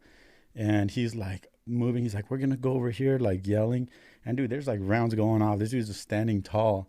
And I'll never forget because some artillery round landed close to us and like fucking knocked us, even me in the hole, like knocked us down. And for him, it knocked him down. He just kind of like sat on his butt and like his rifle fell because he didn't have it on a sling. And he like, we're still like looking at each other, and he like fucking gets back up, and I just see him fucking run like towards that direction. I was like, this guy's a fucking beast, dude. Like giant, like, dude, Ukrainians are some of the most badass fucking dudes, man. Like this fucker showed no fear. And yeah, freaking what happened? So there was at a certain point, this artillery round landed behind me, knocked me out of my hole. And I remember looking at the sky. I woke up looking at the sky, and I was looking at these clouds, and I'm like, oh my God, that could have been it. That could have been the end of Gio. I would have just been like, everything I've done up to my life just to like end right there in this fucking shitty wood line with trees. And I remember looking at the sky, and just the first thing I thought, dude, was my favorite Bible verse, Romans 8:18. It goes, these present sufferings are nothing compared to the glory that awaits us. And I figured, you know what, dude, if I die in the next 10, 15 minutes, or if I die tonight, I'm going to be chilling with my dad. My dad passed away a few years ago of a heart attack. And that sounds a hell of a lot better than being here, you know?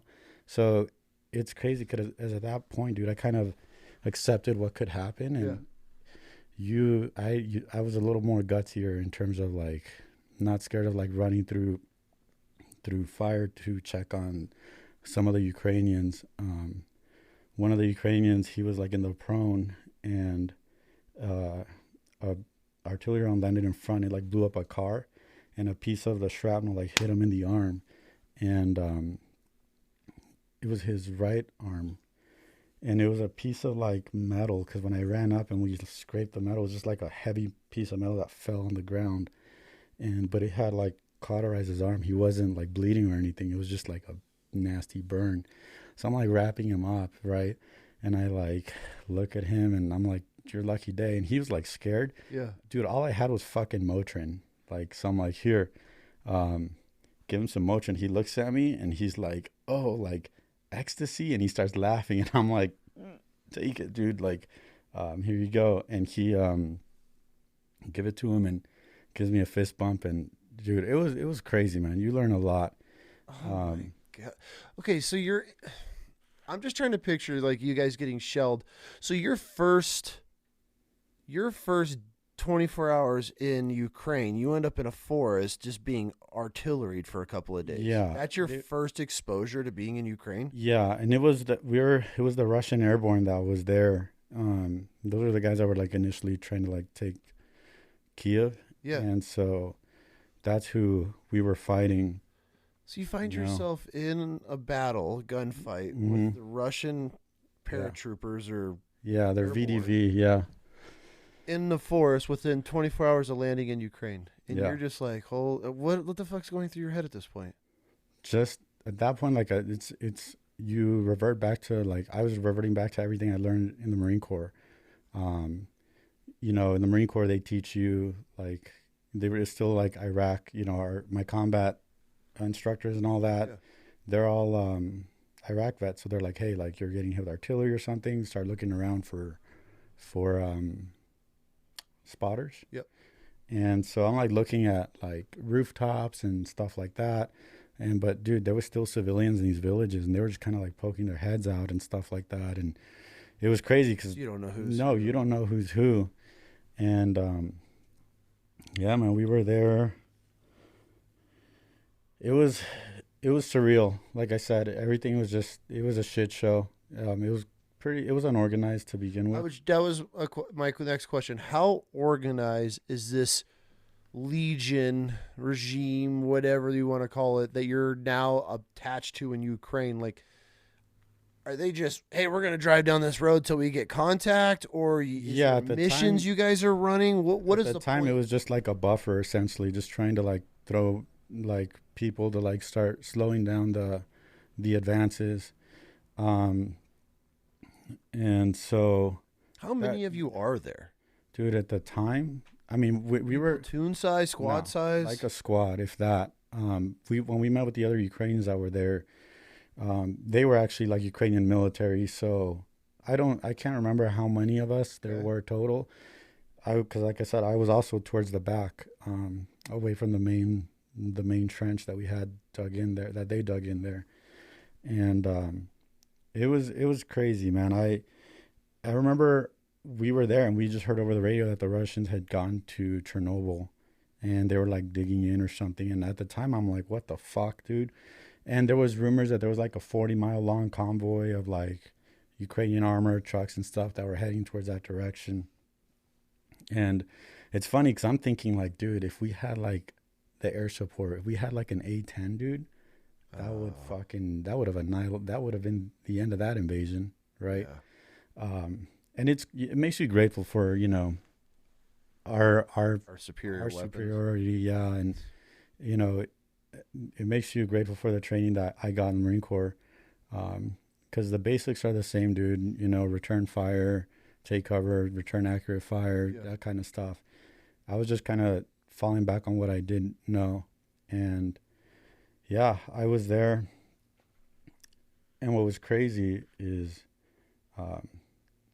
now, fast forward, like, I had to come back home. Okay, right? How long were you there for the first round? So I was there for about a month. Okay. Yeah. And in that month, how many are you getting firefights there daily? Dude, it was nonstop, dude. Like artillery, everything was nonstop. There was like, we were getting like sniper fire, just pop shots too. Like, it was a shit show, man, because we didn't know how organized they were. Oh, okay. So that was my next question. How organized are the Russians compared to the Ukrainians? They were using a lot of Soviet tactics, dude, throwing bodies at, they couldn't cross danger areas for shit, dude, because they'd get dropped, and then they would still try to cross that road, leaving the wounded guy there and just running past them, trying to trying to cross the road, but at the cost of a bunch of dudes. The Russians would? The Russians, yeah. It's a lot of Soviet tactics. Now, I saw more of that my second trip. Okay. So I had to come back because I had to fucking come back to work. And it's crazy, dude, because after all that, I come back and I'm back in LA, and literally 2 days later, I had to just come back to work and just do my duties. You go from fighting in Ukraine, Mm-hmm. getting shelled and mortared daily, Yeah. and then you just get on a flight because you have to come back to work in the United States Yeah. at the hospital. Yep. And so you just catch a flight home Yeah. after being shell shocked for a month, Mm-hmm. and you just walk right into a hospital and you're like, Yeah. back to work? Yeah. How the fuck does that work? I mean, dude, it's What not. was your mind? I knew right off the bat when I went back to work and I was back, I knew I was going back. I knew, I'm like, you know what?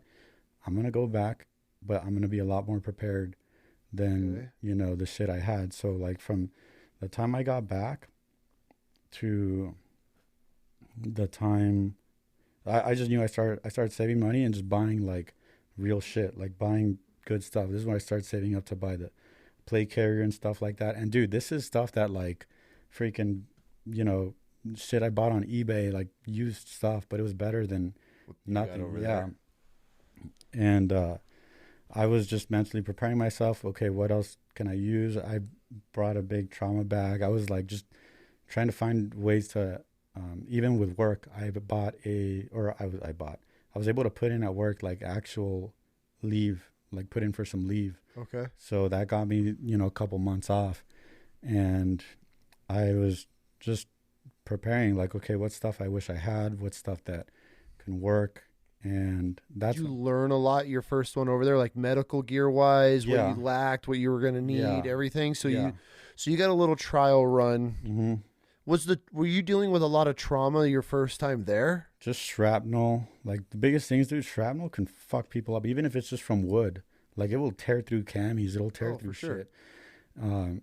And me and my like training and stuff, you think shrapnel like metal, like fragments from artillery rounds and stuff like that, but wood can shred through people. And a lot of bleeding control, stuff like that. So I knew like tourniquets, combat gauze is gold, all that hemostatic stuff. Did you have a lot of that over there your first time? No, Were you trying to find and acquire stuff? it was all what I had in my Right. yeah. So I left everything there. I like passed it off to like other dudes who were staying. This time I was kind of like, just like I said, trying to acquire more tourniquets, stuff to like pressure gauze, Israeli gauze, ace wrap. You could use that to apply pressure to wounds. So yeah, I brought a huge backpack this time. And I also was looking, I had at that point made some connections in Ukraine. And that's when I like made my Instagram before I went to Ukraine the first time, just to update people. So I stayed in touch with some people that are still in Ukraine through Instagram. Yeah. And someone hit me up and goes, hey, there's a unit here that's actually part of the Ukrainian military, but they have ACOGs and they have 5.56. So I'm thinking we're getting M4s. And I was like, that's perfect because, dude, like I learned how to shoot with an ACOG. Yeah. And like I said, I was a designated marksman in the Marine Corps. I was a good shot and with the ACOG too. So I wanted to go into that unit. And I was already definitely more organized. I knew the right people who to get in touch with when I got there. And so I went in December still of 2022. And that's when I was able to like take the leave of absence from work. I left for a few months and I it was the 59th Brigade. And they were fighting at that point in eastern Ukraine. And we were based out of, it sucks because right now that where we were based out of is under Russian occupation. They took it over. Oh, really? Yeah, recently, like Pokrovsk, that's where they're at right now. And Russians took over that city. But we were kicking out missions from there. And my commander, his name was Yuri. He's also an American Army veteran. And he's like, yeah, we need a medic. Like, Doc, this is what we're going to be doing. we just took over a village house. Yeah. And we were kicking patrols out of there, or like we'd get in Humvees. Our goal was just taking Russian trenches, and we'd get in the Humvees, stack as many dudes as we can in Humvees, and we would roll up to trenches with the 50 cal support, and we just dismount and assault on foot. And so into a trench. And it was crazy. It's funny because you get there, or when we went on like one of the first missions, it reminded me of just gangster style, dude. Like the Humvee turns off the headlights, and then we just fucking roll up to, as close as we could to the trench. The 50 cal opens up, and now there's like an exchange of fire, and you're like opening the door. Everyone's like dismounting. It's a shit show, dude. And that's how it was. Like I remember we dismounted, we're on the ground, and you see the 50 cal, they're exchanging fire. This PKM is shooting at us, shooting at the Humvee. And I had these hearing protections that they're the electronic ones that amplify sound. Yep. So, dude, when we like dismounted and we landed, and there's an exchange of fire, we're shooting, trying to suppress too. And then when there's like a lull, you could hear the Russians like racking their charging handle. You could hear them whispering or like talking. You're that close to these dudes? Your headphones are picking up Russian conversation on them? Yes. And then the Ukrainians start yelling at them. They're like talking. And for a sec, I'm like, wait, are they talking to like friendlies? Is there people up there? No, it was a Russian. They were just fucking cussing and yelling at each other. You guys are that close? Yeah. You're screaming at each other? Yes. And then, and then the part that scared me was the fact that we could hear the Russians turn on their tanks. So you could hear like a rusty like engine thing, and you could hear it start like crunching through. You could tell it was moving. It was dark as fuck. We couldn't see anything. But the moment we heard that, I think even some of the guys that were still in the Humvee, like our driver and interpreter, they heard that. So they made a U-turn and dipped out, because that's literally our only way to get out. Your drivers dip. Yeah, they dip. So now they dip, and now it's just us and the Russians, and the Ukrainians are yelling at them. For a little bit, I was like fucking yelling and like, fuck you, all this shit. And then I'm like, you know what? Like, dude, they're going to know there's Americans here too, right? So just to fucking throw them off, I start cussing in Spanish. And you're cussing at Russians in Spanish while you're clearing a trench while you trying guys to get to the trench. Yeah. What the fuck? And it's funny because insane. The Ukrainians are looking at me at a certain point. They're like, what the fuck did you say? Like, Doc, what? And I'm like fucking ignoring them, like, just because my whole thing is just eyes up front, you know? And then the Russians would shoot up loom rounds, like those flares. Orders, yeah. And now it lit up the night sky. So now this PKM and whatever they had is shooting at us like over our heads. And I'm just trying to like make myself small, like into a flat as possible. Yeah. And like as missions went on, I started realizing, like, for example, I was wearing like these fleece gloves with my mechanics gloves over them. Mm-hmm. So I had grenades, and I couldn't, at one point I wanted to prep a grenade, but my finger wouldn't fit with the mechanics gloves. It wouldn't fit in the ring. So literally in the prone there, I'm fucking like taking off my glove, the fleece, just to like prep and be able to throw this grenade. So after that mission, one of the Ukrainians, he's like, Doc, like, he gave me his gloves. He had like an extra pair, but it was like these fingerless ones, which was cool because when it came time to like treating casualties, opening the combat gauze or anything like that, I had more dexterity in my fingers. Sure. But I mean, as you can see, they got fucked up when I got hurt. Okay, I'm trying to just process this trench warfare, because since this Ukraine-Russia war started, it's blown my mind that we've reverted back to trench warfare, which we have not fought in trench warfare since like World War I or whatever. Mm-hmm. So the fact that we're reverting to like these old school trench warfare, turning corners and enemies right there, like, so when you guys are pulling up to assault a trench, are you getting dropped off on like an end and you just end in an end and you start clearing it, or you just running to get into a trench in like the middle of wherever we can? It wasn't necessarily on the end. Okay. Just wherever they deemed safe. I don't know. It was nighttime, a lot of our missions. So if it was a daytime mission, it was QRF, and it was just mainly because they needed a medic. Okay. But yeah, we didn't know what end of the trench we were in. We just knew the Russians were in front of us. And so you're getting dropped off in the dark and you're just running till you hit a trench pretty much, or what? no, we knew. I mean, dude, when we're pulling up, there's already PKMs shooting at us and stuff like that. There's rounds hitting the Humvee. So like I made it a point too we started going on missions. I started telling everyone to start strapping tourniquets on each thigh and on each arm, because if you got hit, like when we opened the door, dude, like the door could be getting hit with like PKM fire. Like you could hear rounds hitting the Humvee. So I told the guys, if you fucking dismount and you're hit, like our priority is still setting up a base of fire. And so if you're hit, it might be a minute or two. Tighten that shit up, and I promise I'll get to you if I could. And so we were running missions that way too. You sound like suicide missions. Oh, dude, that's exactly what every mission I always thought was a suicide mission. Every mission, dude, before we went on missions, dude, I always read my Bible, read a Bible verse, and then I would leave my phone and my Bible right there in my rack. And it's crazy because there was a few times where we would say we're going on mission at 9 p.m. So by 6 p.m., dude, there's already like these Ukrainians outside the house, like geared up, ready to go, like smoking. And dude, talk about the resiliency and the bravery of these dudes. A lot of these dudes were civilians a year before, owning cell phone shops and stuff like that. There was a guy who was diabetic, and he had an insulin pump, and this dude would give himself insulin and then put his shirt down and fucking put on the plate carrier and fucking go on missions with us.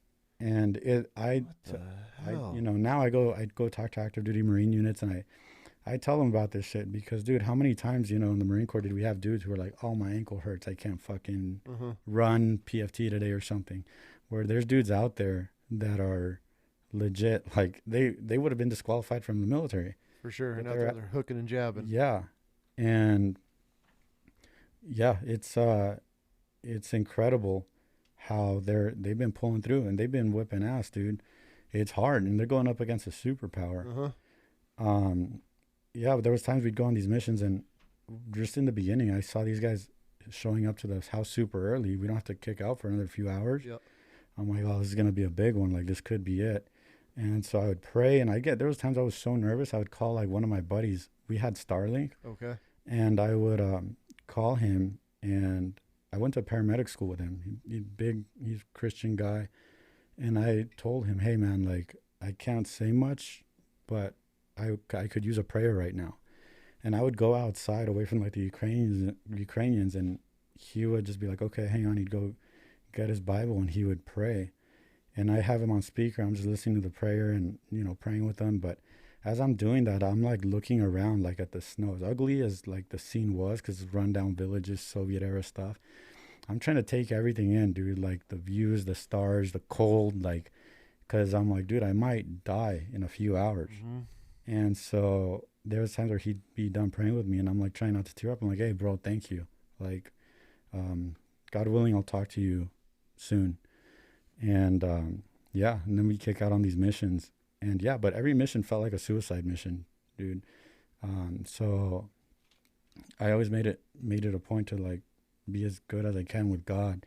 For sure. Even out there fighting, dude, as close as we were getting to these Russians, I knew as an American that, if I was captured, I'd get tortured, man. Like there's no denying. I have the American flag tattoo, Marine Corps tattoo. So I had, like in my pictures, I had 3 rounds right here, just in case, dude, because if shit got bad, I was going to load an empty mag. I wasn't going to let them take me, because that would be recorded, and, I would not want my family to see that.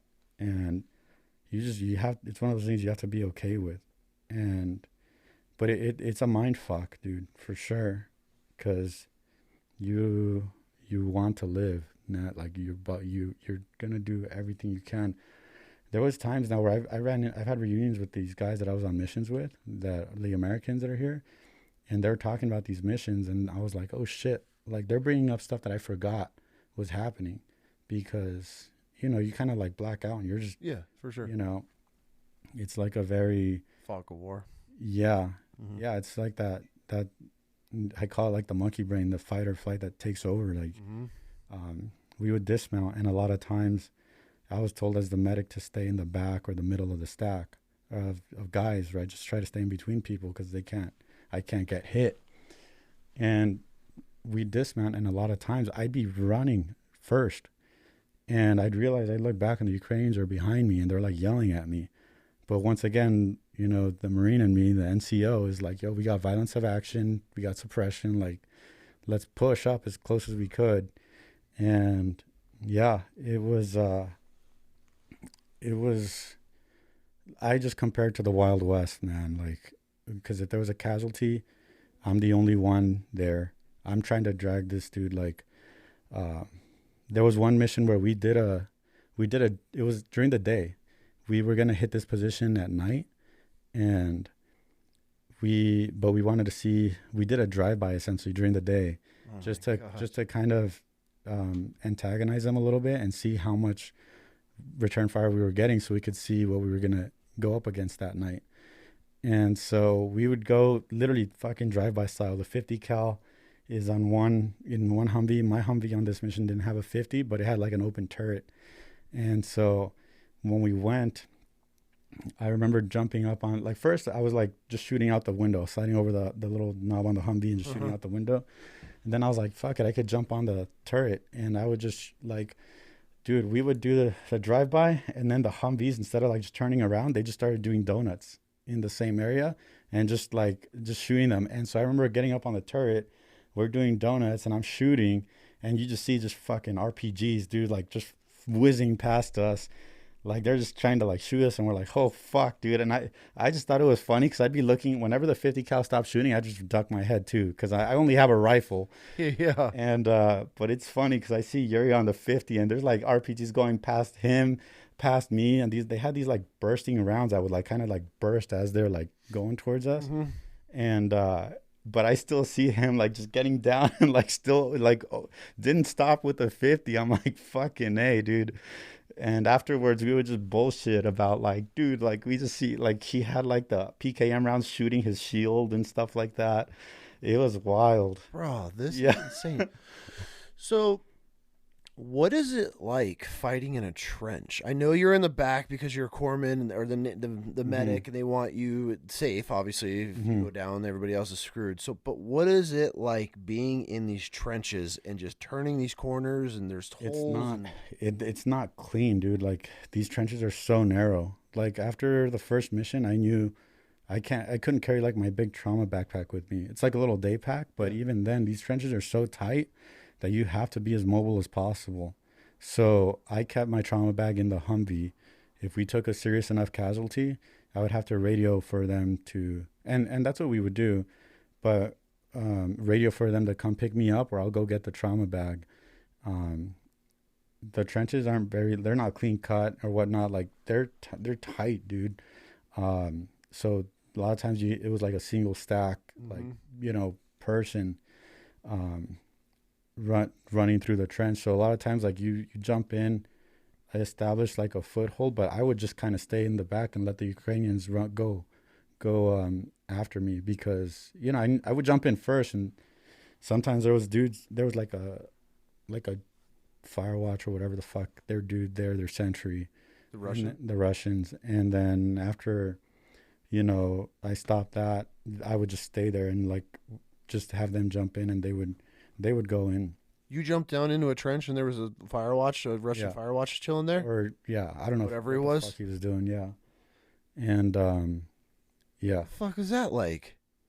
scary, dude. It was definitely terrifying the whole time, but just like I said, it's very surreal, and it's very like I just wanted them to stop moving, like just stop and let the Ukrainians take over. And yeah, it's very surreal, man. A lot of times, like, I look back and I'm like, God, how did I make it through that? then after like taking, or the trench, the Ukrainians would take the weapons, ammo, stuff like that.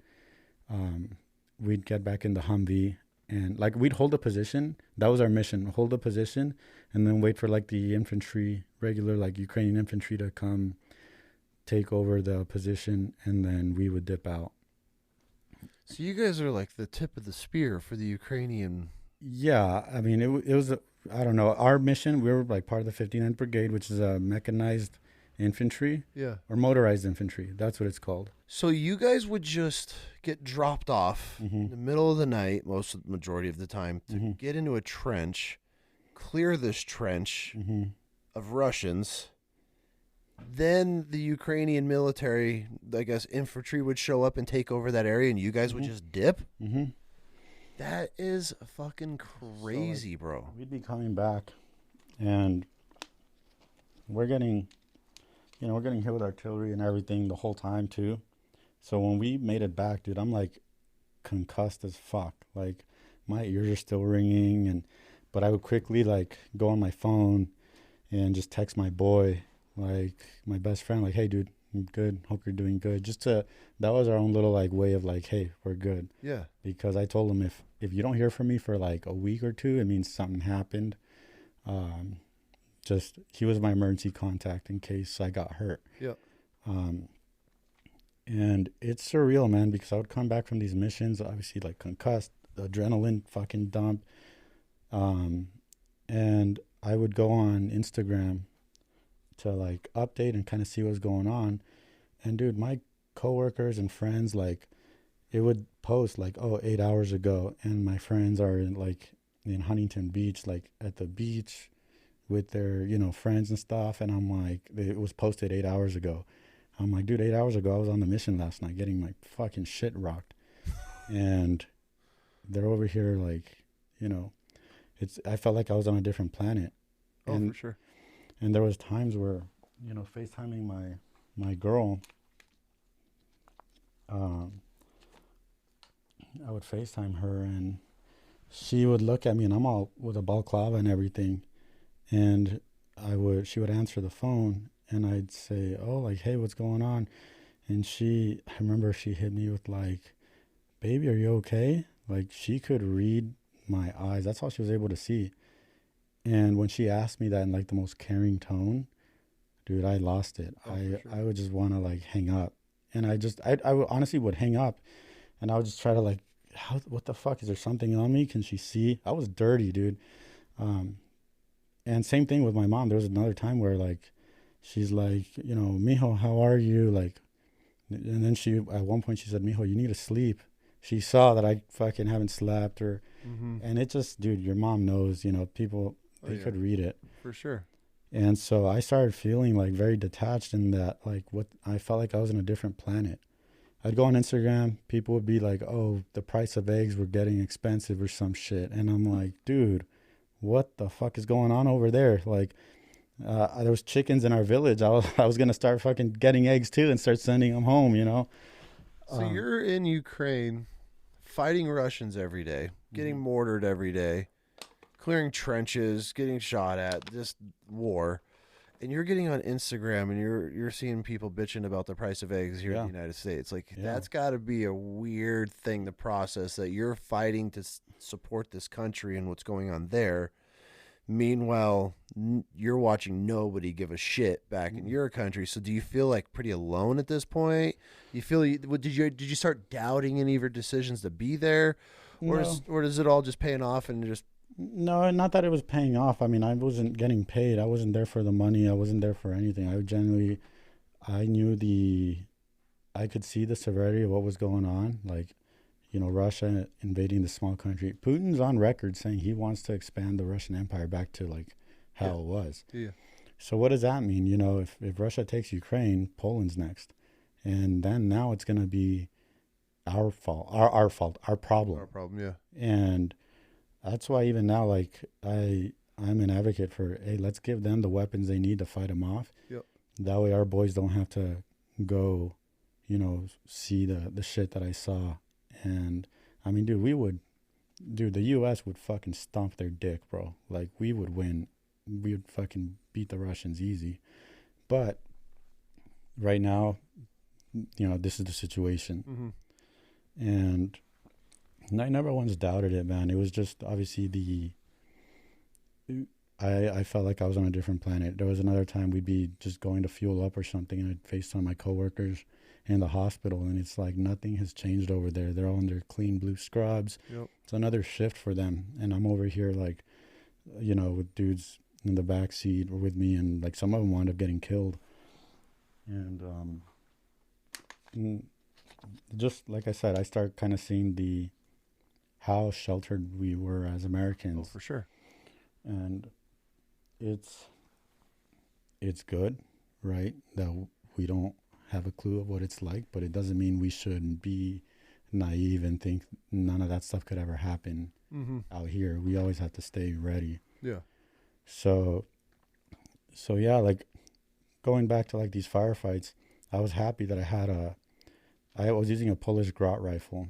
Polish Grot rifle? Grot, yeah. Grot? It's literally like a Polish M4. Okay. 5.56. The ACOG, dude, I was happy, man. Like, there was a mission. We were in a firefight, and this Russian was reloading his PKM, and I was like sighting in and everything, and when I shot with the ACOG, I just saw this fucking dude's jaw just fucking blow off, dude. How close are you guys? It was closer than 100 meters.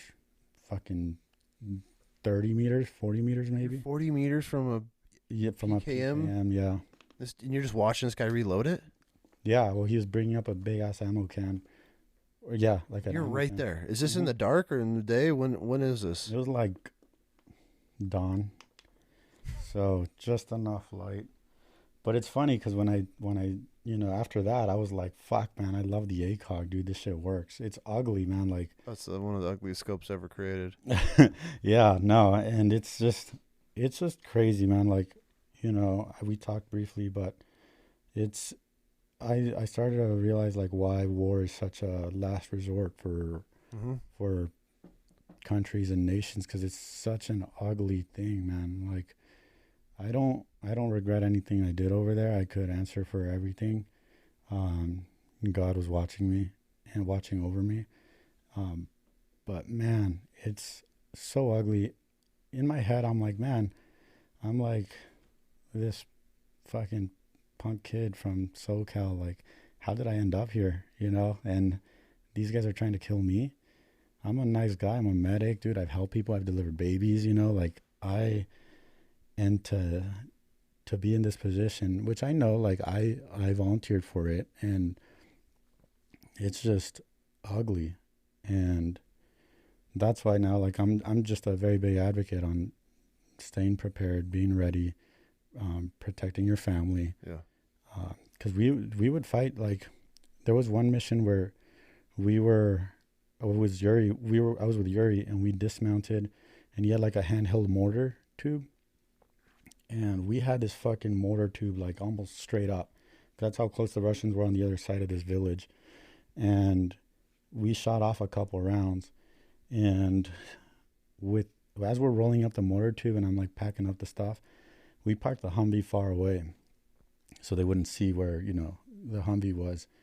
Literally, as we're rolling up the fucking mortar tube and everything, we just hear a drone. And the Ukrainians immediately start running. And Yuri starts running, and they're just running into this house, like jumping in through the window. And so I'm running too. I'm going to jump through this window. But as I'm running, I'm looking up because I hear the drone.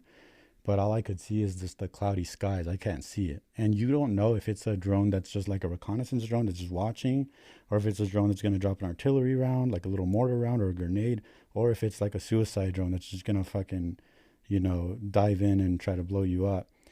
And we ran into this house with the Ukrainians. And we're immediately like, Yuri's telling me, like, don't touch anything. The house might be booby trapped.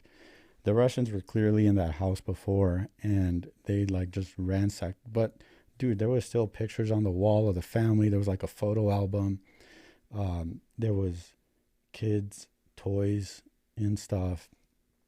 And yeah, we were in that house for a little bit, man, trying to see, because now at that point the Russians knew we were there. Yeah. And we can't be running back to our Humvee because maybe another drone can find where we're at and either blow up the Humvee with us in it. And so we were just kind of waiting. And it's crazy because I had a nightmare where I had a little night terror where I was back in that house, and I'm looking at the house again, like the toys and everything, and I look at this mirror, and in real life I was looking at the mirror and I was looking at myself, looking at the gun, make sure I had like a clean mag, like full mag ready. But in my dream, dude, I'll look and I'll have I'm already missing my eye, and you're like, what the fuck? I wake up freaking out. This is before you got hit? This was like after I got hit. Okay. Like I'd have these dreams, right? But yeah, it's just incredible, man. Like this place had people living in it, these villages, and I was looking at some of their pictures, and it just reminded me of like my parents, like, you know, taking us out as kids, taking family pictures, and same things going on here. But now they're like, you know, displaced. The Russians looted everything, dude. Oh, I bet. Yeah.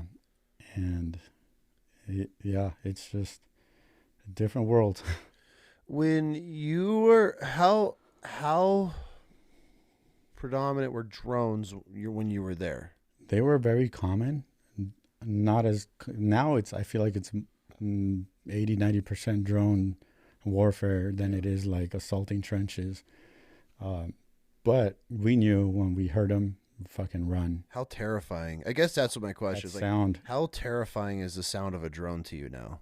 Oh, dude, it's scary. I hear the buzzing. I hear, I remember I went to a graduation, like a year ago, and I was taking pictures, and I guess like the university's like media team had a drone, and I was taking a picture, and literally I heard this drone, dude, and I immediately like ducked, and I was like, what the fuck, dude? My armpits started sweating, and like, it's crazy. That sound, like, you hear it and you kind of like stop and look around to see what, you know, it takes a moment to. Oh, for sure. Yeah.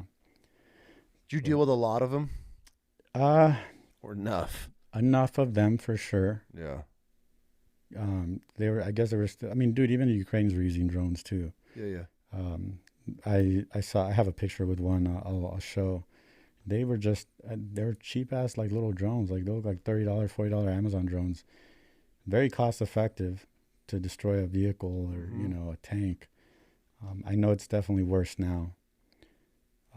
Yeah, because now you got all these government contractors making them. Yep. Like are designated to drop multiple cans or whatever. Dude, now they're like dropping white phosphorus and shit like that. Did you have to do with? I know the Russians use a lot of chemical shit. Did you have to deal with white phosphorus? They dropped white phosphorus on us. Yeah. You had Russians drop white phosphorus on you. What's that like? When they did a couple of times where they missed, and like you could see it, and you're like, oh shit, that's, you know, it just glows. It burning, just glows. Right? It's like flakes coming down. Yeah, because once it hits the air, it ignites. Yeah, it burns everything.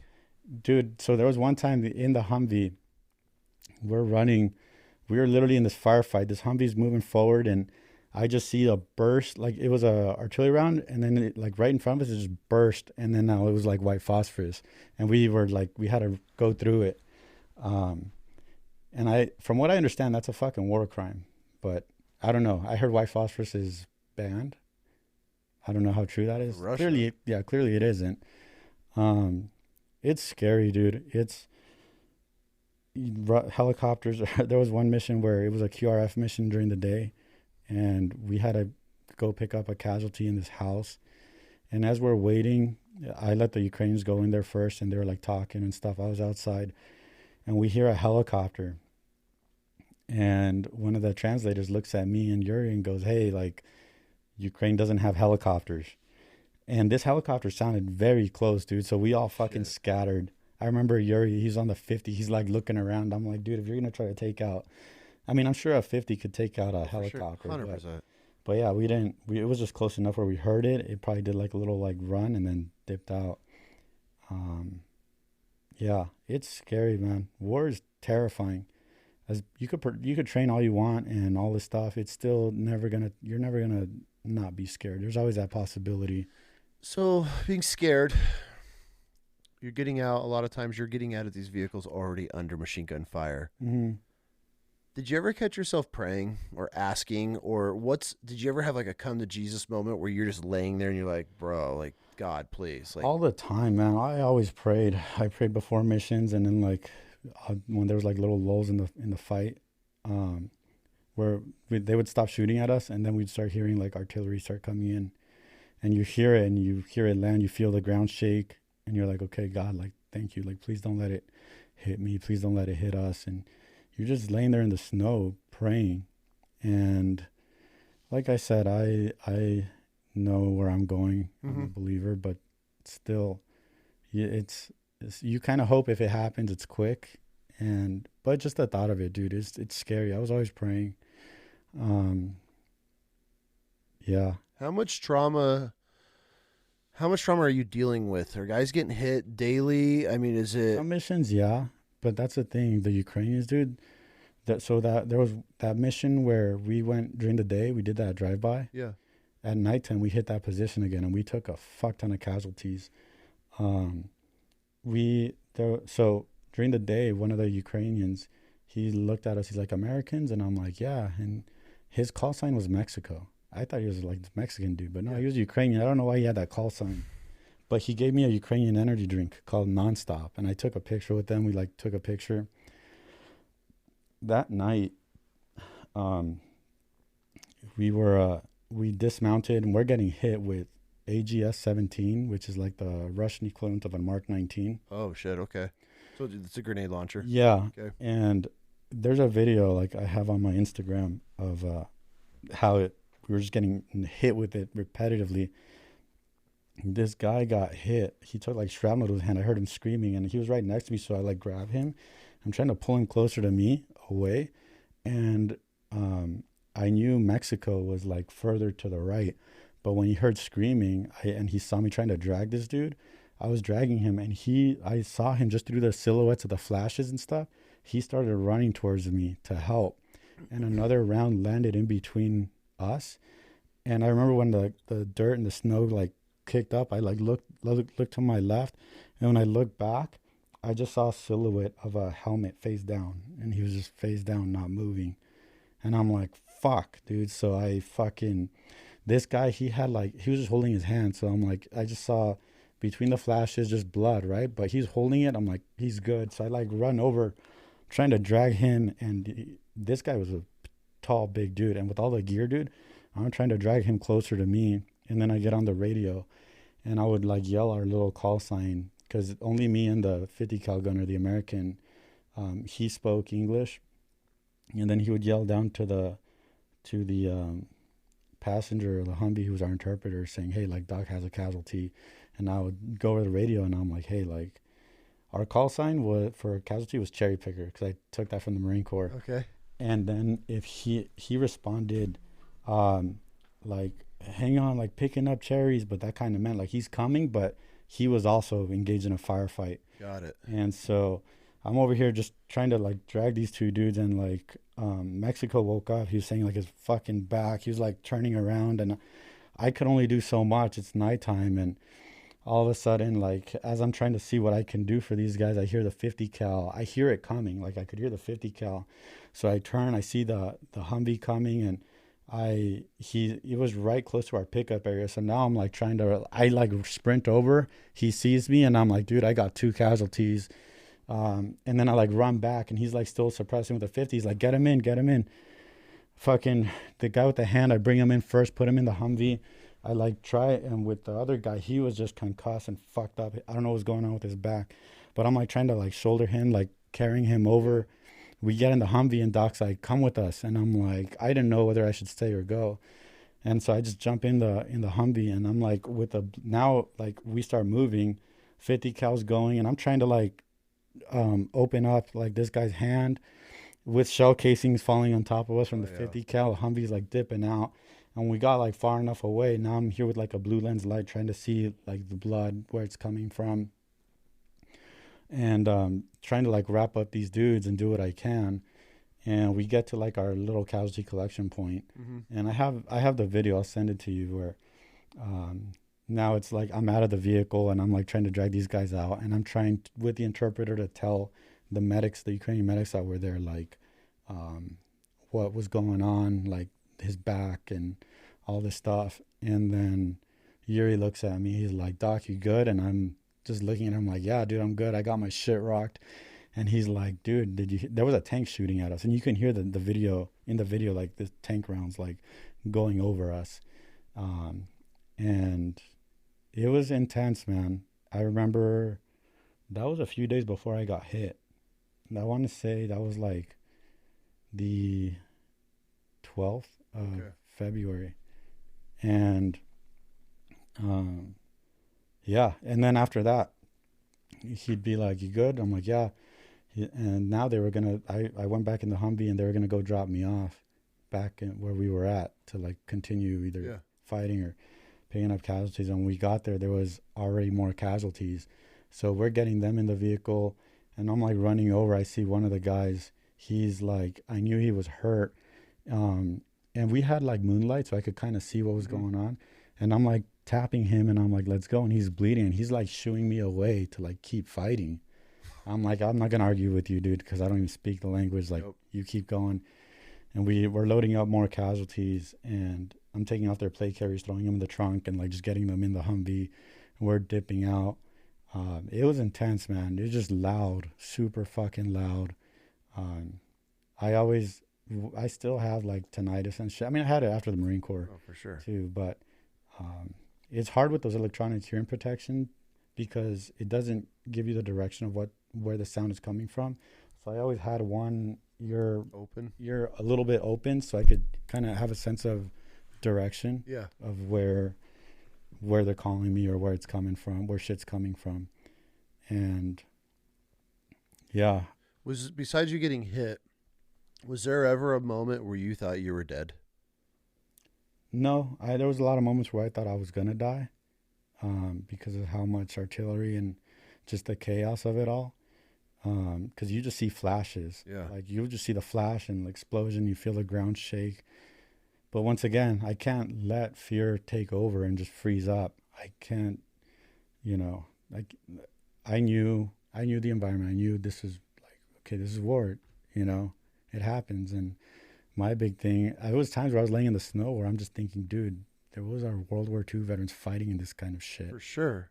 And it's funny because now, like, I've spoken to dudes who fought in Korea, and the way they have described fighting in the snow and stuff, I was talking to them, and they literally could have been sitting right there next to me in the shit. Oh, no shit. The way they describe it, so accurate. The snow, artillery round kicking up snow and landing on you, and now you're fucking cold and wet.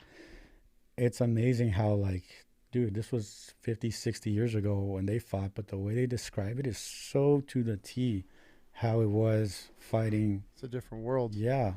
Were you ever involved in any, like, grenade hand exchanges where you guys were just chucking grenades back and forth at each other? Not necessarily the Russians. We did. I was throwing grenades.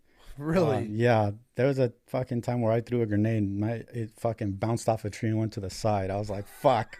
But luckily it was, like, far enough away. Okay. And then the Ukrainians had, like, these, like, version of grenade launchers under their AKs. So they were, like, just fucking, like, lobbing them over towards the Russians. And some would, like, hit the trench. Some would just hit a tree.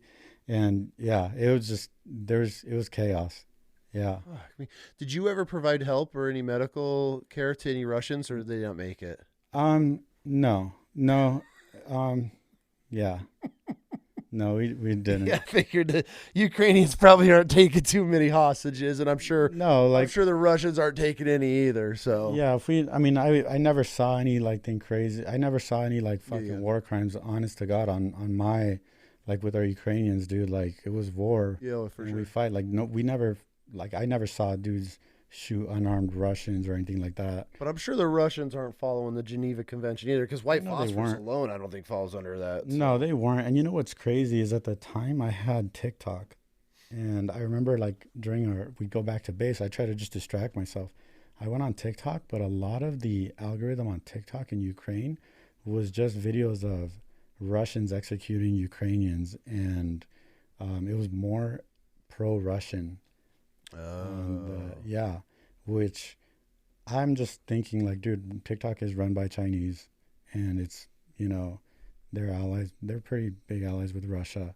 So I think they control that algorithm. I remember I deleted it while I was there because I'm like, this cannot be good for me to watch right now if we're going to go on mission tonight. For sure. And I'm watching these videos of Russians executing or capturing Ukrainians. So yeah, I only had it there for a little bit. I remember when I was there, the Russians at some point, so there's a pro-Russian Telegram channel that makes articles on foreigners that are in Ukraine. Okay. And it didn't take long before they found me. And I don't know how, but next thing you know, I get a screenshot from one of my boys who's in Ukraine. He's on the civilian side, but he's like dropping off drones and stuff for different units. Okay. He's like, bro, look, they got you. And they had this channel. It took screenshots of my Instagram and some pictures that I had put. And they wrote an article saying, oh, Gio Roman is a Nazi from Los Angeles who showed up to Ukraine with his Jewish boyfriend. And all this shit. And they're like, oh, it's a miracle they've survived after getting hit with like anti-tank mines or shit like that. And they were just writing all this like bullshit about us, saying how we're hiding and then we're like going out on missions and getting blown up. And then they said, oh, Gio Roman's a Nazi from Los Angeles, Jewish boyfriend. He's out there fighting with fellow Jews. They didn't know what to say. And then the bottom said they're going to turn into sunflowers very soon. So Ukrainians' national flower is the sunflower. Okay. So, there's stories, and there was a Ukrainian lady one time old lady that was giving out sunflower seeds to us and saying, if you die fighting for Ukraine, you're going to turn into a beautiful sunflower. So I remember I got the sunflower, I put it in my boot. And so this article is saying, oh, they're going to turn into sunflowers, pretty much saying we're going to die. And it's funny because then like my boys are sending me like memes from like a Russian page, and it says, oh, please send us your location, And then my boys like hit me up. They're like, bro, we saw the article, like that's crazy. And I'm like, I know, dude. And then they would be like, don't worry, bro, we already knew you were gay, dude, so it's no news to us. And I'm just like, you motherfuckers. So the Russians painted you to be some gay Jewish Nazi? Like, dude, they just, yeah. Out of all things. Yeah. And then my boys are running with it too. To this day, dude. For sure. Yeah. For sure. The truth came out. Yeah, dude. And so it's crazy how much, like, from all angles, propaganda, all this stuff. For sure. Yeah. And the funny thing is, I'm going to post it here in a few months, or probably, next month. There's a logo for the International Legion that they had on a patch, and it was a skull with a helmet, with the Ukrainian helmet. And so now, like, I remember like a week after I got hurt, they also found out I got hurt. So they posted my picture of the skull, like my injury, on the patch, and they photoshopped it. And they're like, oh, this is the new logo for the International Legion. Shit. And then, dude, I got to give him credit, man. That was hilarious. Like, that was shit. I want to see that. Yeah, I'll show it to you. So, yeah, it's intense. Walk me, I guess, now that we've got a rundown of what it's like being on the front lines of Ukraine and Russian war. Walk me through the day that you ended up getting shot by a anti-tank rocket. Yeah, so we got hit. I got hit with a Kornet rocket. So it was Valentine's Day, and we had just gone on a mission the night before. We got back that night, and I was already like just adrenaline. I had a hard time going back, and I just took off my gear, hung my shit up on like the wall, and trying to go to sleep.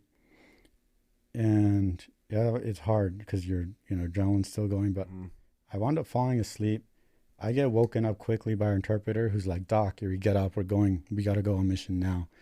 And I'm like fucking waking up, and I look and I'm like, oh dude, it's Valentine's Day back home. So I quickly, get out while everyone's getting ready. I'm just putting on my belt before I put on my plate carrier, and I go call my mom And I'm like, on Face, I'm like, hey, Mom, happy Valentine's Day. Excuse me. I ordered flowers for you. Um, I ordered flowers for you to be delivered. So make sure, dog's inside. And, I'll call you later. I love you. She's like, oh, thank you and be safe and all this stuff. And yeah, that was, we go on this mission. And I remember it was already like, it was dark. I don't know if it's because it was how cold in winter it was. But we go on this mission, and I remember we get to this position, and there was a second Humvee behind us. It was two Humvees were rolling up. The 50 cal starts opening up, and my big thing while we're not dismounting or anything is to just relay anything that he says to the interpreter, to the driver. Okay. So he's opening up with a 50. I think I even like he needed ammo, so I like passed him an ammo can, and he's opening up with a 50, and then he starts screaming, I got a light on the left side. I got a light on the left side. And so I immediately start yelling to the interpreter, he's got a light on the left side. Before I even finished saying those words, I just heard an explosion. I saw a flash and an explosion, and I just felt like someone just fucking socked me in the face, dude. And I like stopped, and I just heard like screaming. And I'm like, what the fuck was that? I just heard like just pieces, glass or whatnot. And I immediately like grabbed my rifle and I started like saying, like looking, I'm like, where are they? It was nighttime. And I just hear Yuri get out of the vehicle, get out of the vehicle. And then I'm looking around and I hear Ukrainians run up to my door and they're like, Doc. And that's when I like, cause I had my rifle, dude. And I looked down and I was like covered in blood.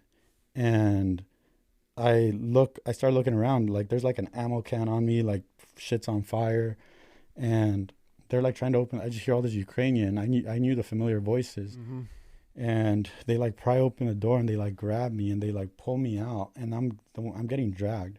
So now I'm just thinking, I'm hurt. Something's wrong. Whatever's going on here is not right. I'm getting dragged right now. They're like talking, they're dragging me, and there's still like gunfire and stuff going on. They drag me into the second Humvee and they lay me on the platform, on the gunner's platform. I remember that. It's all flat. And I just start seeing, I was on my left side. I start seeing all this blood start coming out like nonstop, like an open faucet. And I'm like, this is not good. Whatever's going on. I didn't want to move. I wasn't in any pain. I felt like someone was just squeezing my head. Okay.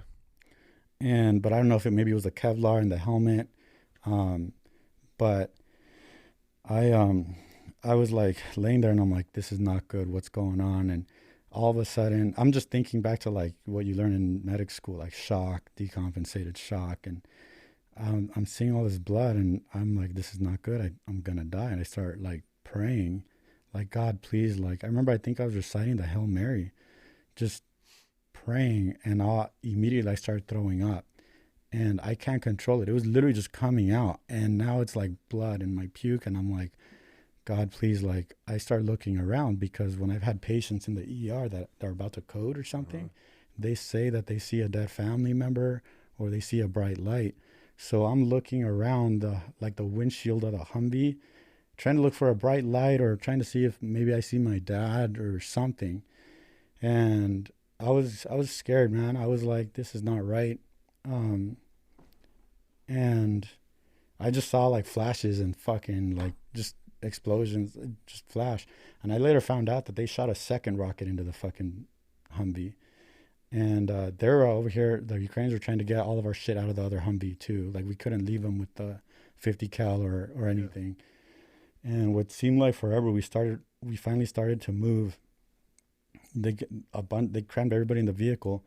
And I just hear them go, it's okay, Doc, like we're moving, we're going. And I was awake, but I didn't want to, I knew I just had to calm myself down.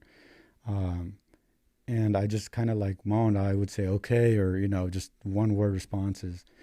And what seemed like forever, I was feeling every fucking bump on the road. It was fucking cold. I remember that. I was getting colder and colder. And what seemed like forever, they finally, like, we got to this place, everyone got out, and they started trying to drag me, like getting me out of the vehicle. And I remember they're carrying me, and my ankle got stuck in the little like Humvee driver, or like the little space between the passenger seat and the back seat. Okay. And I'll show you the video of when they're dragging me out and they start carrying me, and then I heard like a metal tap, like slab get put on the ground. They put me on this metal board, and now I'm thinking like I'm on a backboard, because I remember in the ambulance I'm like, I'm on a board. This is what it feels like to be on a backboard. Mm-hmm. And I'm like, what's going on? Like something's not right. And they're like, now I feel like I'm being carried, and then they put me on a gurney, and so now I'm like, I'm on wheels. Like I feel I'm like, I'm on a gurney. I just see these lights, and they're talking to me, and they're like, Doc, like, you're good. And I remember they sat me up, and they're trying to take my vest and stuff. And dude, I had grenades everywhere. I had like one grenade clipped on here. I had like my belt and everything. And when I sat up, all like the surgeons or like doctors or nurses, whatever they were, they like looked at me panicking. And then I like laid back down, and they were like cutting my stuff. And when I started feeling like pokes, I was like, okay, dude, you're good, Gio. Like trying to calm myself down. They're doing something. And then it's just like, I just fell asleep and woke up again. And that's when I woke up. I don't know. It's like, it could have been like 1 or 2 days later. Mm-hmm. And one of the Americans that was with us, Sleazy, that was his call sign. He's like, Doc, dude, like you lost your eye, man. Like you guys got hit by a rocket. And I'm like, what? And my first thing to ask him was, is Yuri alive? Is everybody still alive? And he's like, yeah, you guys all got fucked up, but everybody's still alive. And my first thing is, I gotta call home. I gotta let my boy know. I want my boy to let my mom know. Like, because you're not in a military. You're not on a contract. You're just there volunteering. Yeah. So nobody in the United States has a clue that you've been blown up. No. And at that point, I think they were trying to like get a hold of my best friend to like let him know. Mm-hmm. And so I remember I started calling, and I called him, and I was like, dude, look, I got hit. I'm going to switch to FaceTime. I looked at myself, and I'm like, fuck, dude. Like I just had this bloody gauze. I remember I had an NG tube placed in. I had a central line here where they transfused me with blood. I think they were still giving me blood, because it was like, and the blood over there is in glass bottles. Like it was weird. Like the IV fluids, they were still like old school glass bottles. And I called him, and I was like just kind of letting people know what was going on. And I remember before I hung up every phone call, I was telling everybody, I love you. Don't forget about me, because I thought I was going to die at some point, dude. I thought if whatever's going on is not good, this is pretty bad. So I just wanted to tell everybody, let them know I love them. And at that point, they were telling me they're gonna get me to another hospital. We're gonna go to Kiev to another military hospital. And I was just trying to get, like, people are trying to figure out the logistics of trying to get me out, because I told them I wanted to get out of Ukraine, and I'd rather go get treated somewhere else. They were talking about sending me to a hospital in Germany, which I'm thinking was a military hospital, or back to the U.S. I wanted to just go back to the U.S. and go to like my hospital with my people that can, treat me. But it was scary, man. It didn't. Honestly, at the time, I wasn't worried about like, okay, I lost my eye. Like, I just wanted to make sure I didn't die. And so, yeah. This is the gear that you were wearing. Gear I was wearing. You got hit, huh? Yeah, you could see the right side's all burnt. The little plastic thing came off. Like, you notice how the left side has this thing. So that got blown off. Yeah. But dude, helmet did a good job in protecting me. And this is my belt. It still has some blood on it, but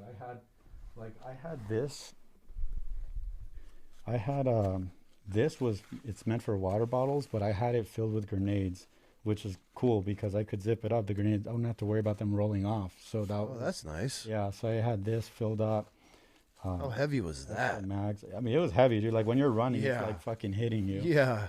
My dump pouch here, and the plate carrier here that's still covered in blood. I did take shrapnel to my hands, You can kind of see.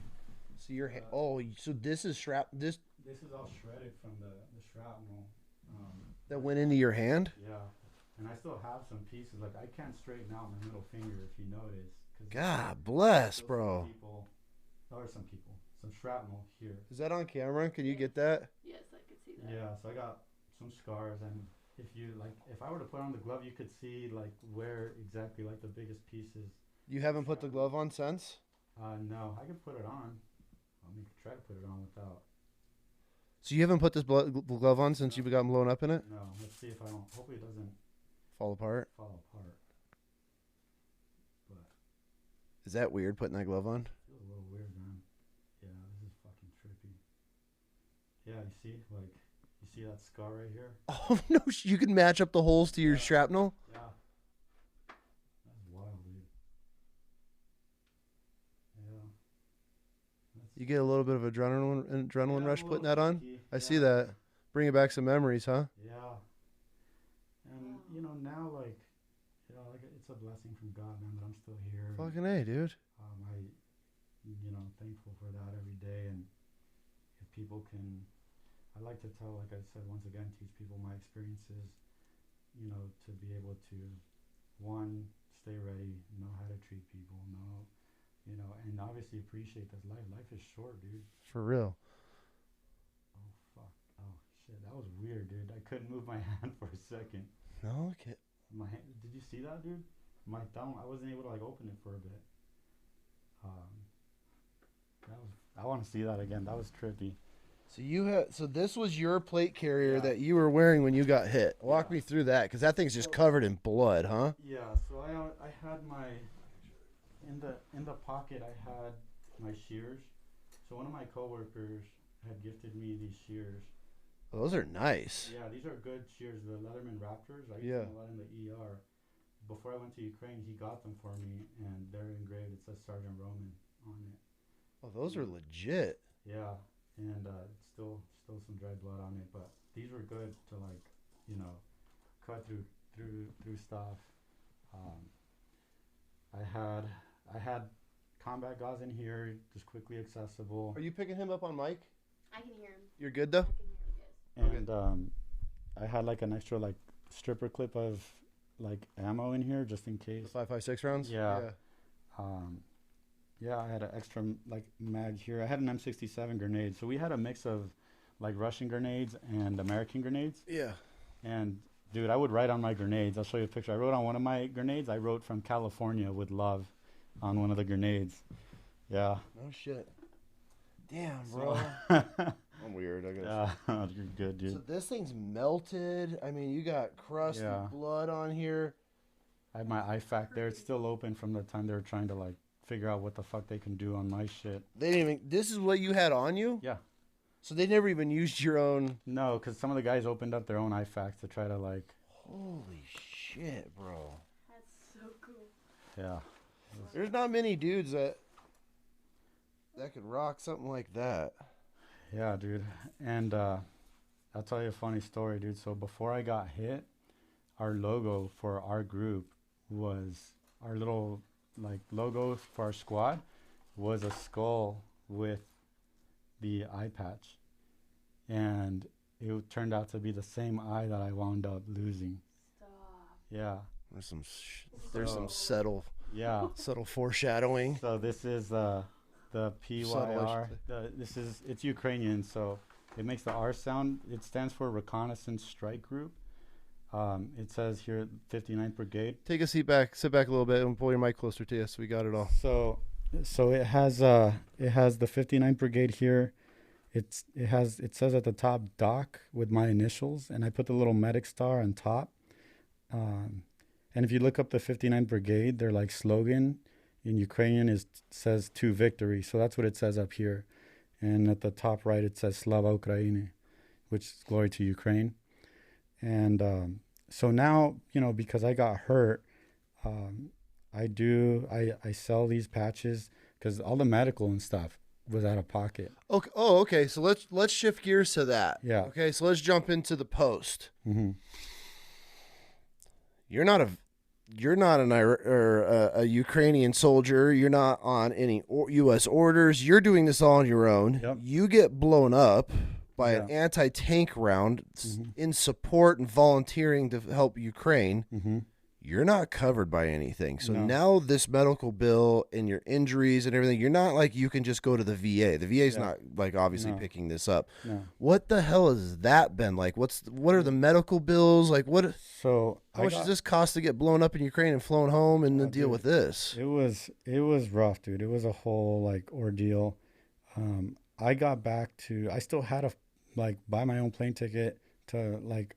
They stabilized me enough. I told them I wanted to just be stable enough to fly back. And at that point, they had already shown me the X-ray images or the CT images of what the rocket did. And I'll show that to you so you could pull it So up. so you saw how bad your Yeah. skull's crushed in Yeah. or cracked Yep. or Yeah, it was the whole orbital was shattered. I had a fracture here, which is why I have like a scar on this side. I had a brain bleed. I still I can't feel the side of my face. I know I have some scars here and back here. It's a process, man. I got back to the U.S. and I still flying commercial.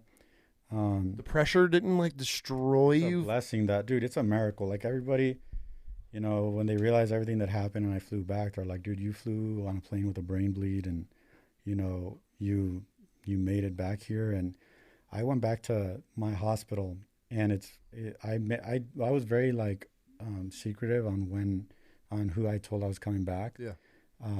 And it's a blessing that when I landed and I just went back to the hospital that I worked at, as soon as I left the airport, my friend who I was in the Navy with was the doctor taking care of me. So he immediately gave me freaking Dilaudid. And at that point I was already getting an infection. I was having fevers from the shrapnel. I wound up getting osteomyelitis up here, and they were worried about it reaching my brain. They transferred me to another hospital because of my brain bleed. I was seeing the neurologist there, and it's crazy because it's crazy, man. Because I've been in this field for a while, so the nurses that took care of me at this hospital, I remember working with them at my old hospital when they were brand new nurses, and so now here we are, and they're taking care of me, and they knew who I was, and it was just once again, it was also a blessing to have familiar faces there. Yeah. So when you landed after getting blown up, you fly home with a brain bleed. Mm-hmm. Your whole entire right side of your face is shattered. Mm-hmm. Are you just sitting in regular seat? There's somebody No. next to you? Are you all bandaged up? How does this happen? Yeah, I was all in the plane. Yeah. Yeah, dude, there was other people it was a regular Everyone just commercial. I was staring at no, you? dude, because I was wearing a hoodie. I was trying to be as just inconspicuous as possible. Is anybody helping you through the airport, or are you just doing this on your own? Yeah. No, I had Okay. some. Yeah. So then you land Uh-huh. in the U.S. How did that go?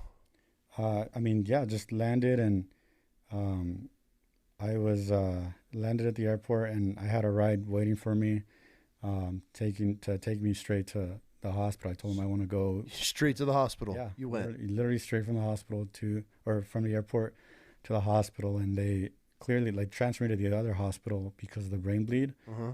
and I was monitored there for a week, and then they transferred me back to that first hospital where I was admitted. I was getting vancomycin and pain meds, freaking I was on a Dilaudid drip, and I was just they were getting ready to do the reconstruction and try to fix what they can.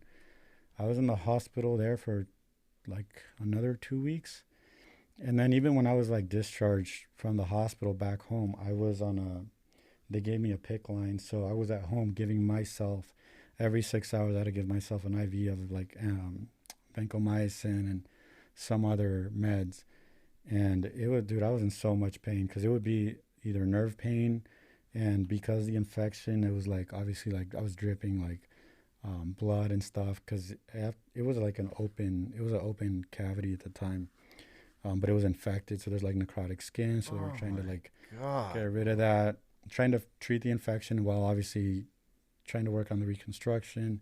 Are they packing it with gauze and stuff? Or they kind of Yes. open healing it? How? It was both. Okay. Both. So How bad did it look? it looked bad, man. When you first saw your eye, like you get back to the States. So the first time I saw everything was in Ukraine. The bandage had fallen off, and I was like, still like standing, and I looked at myself in the mirror, and I was like, dude, my whole face was swollen, dude, very swollen, and it was scary. Like I scared myself because I didn't recognize who that was. At that point, had they removed everything, or was your eyeball still there? No, so Was your eyeball gone immediately? no, I think it was still there. It was just fucked up. Like it would, the shrapnel and everything was burst. So is that what hit you? Like, I mean, obviously something hit you hard enough to break this off of this side, and obviously it's a little charred. And It was. I mean, it's the you think the it was overpressure, the shrapnel from the Humvee. Like, damn, you were so lucky, oh, man. dude, yeah, it's. And so when did you see, like, when did they, that's when you got back to the States, they opened it up, that's when they removed your eye and everything? I believe so. When did you see the hole? Like, I mean, When I That's was discharged from the hospital, okay. actually, no, I think it was like one of the last few days I was admitted that I did see that I saw that it was like a hole and they were like packing it.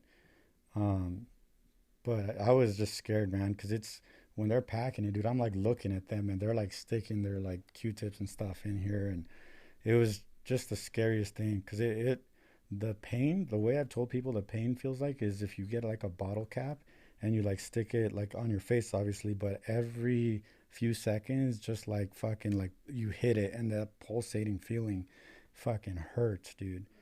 And not to mention, dude, I would be in the hospital and I would try to sleep, and if I slept, I would feel like the impact of us getting hit again. Like I'd feel the shock wave and everything, and I'd wake up, and I'm like in the hospital back home, like stateside, and you're just like, what the fuck is going on? What were your thoughts when you first saw, when you were walking out of the hospital, or when you got home and had to redress your packet wounds When or I anything? got home, I remember I pulled up and to the front of the house, and I felt like I was in a dream, dude. It feel good.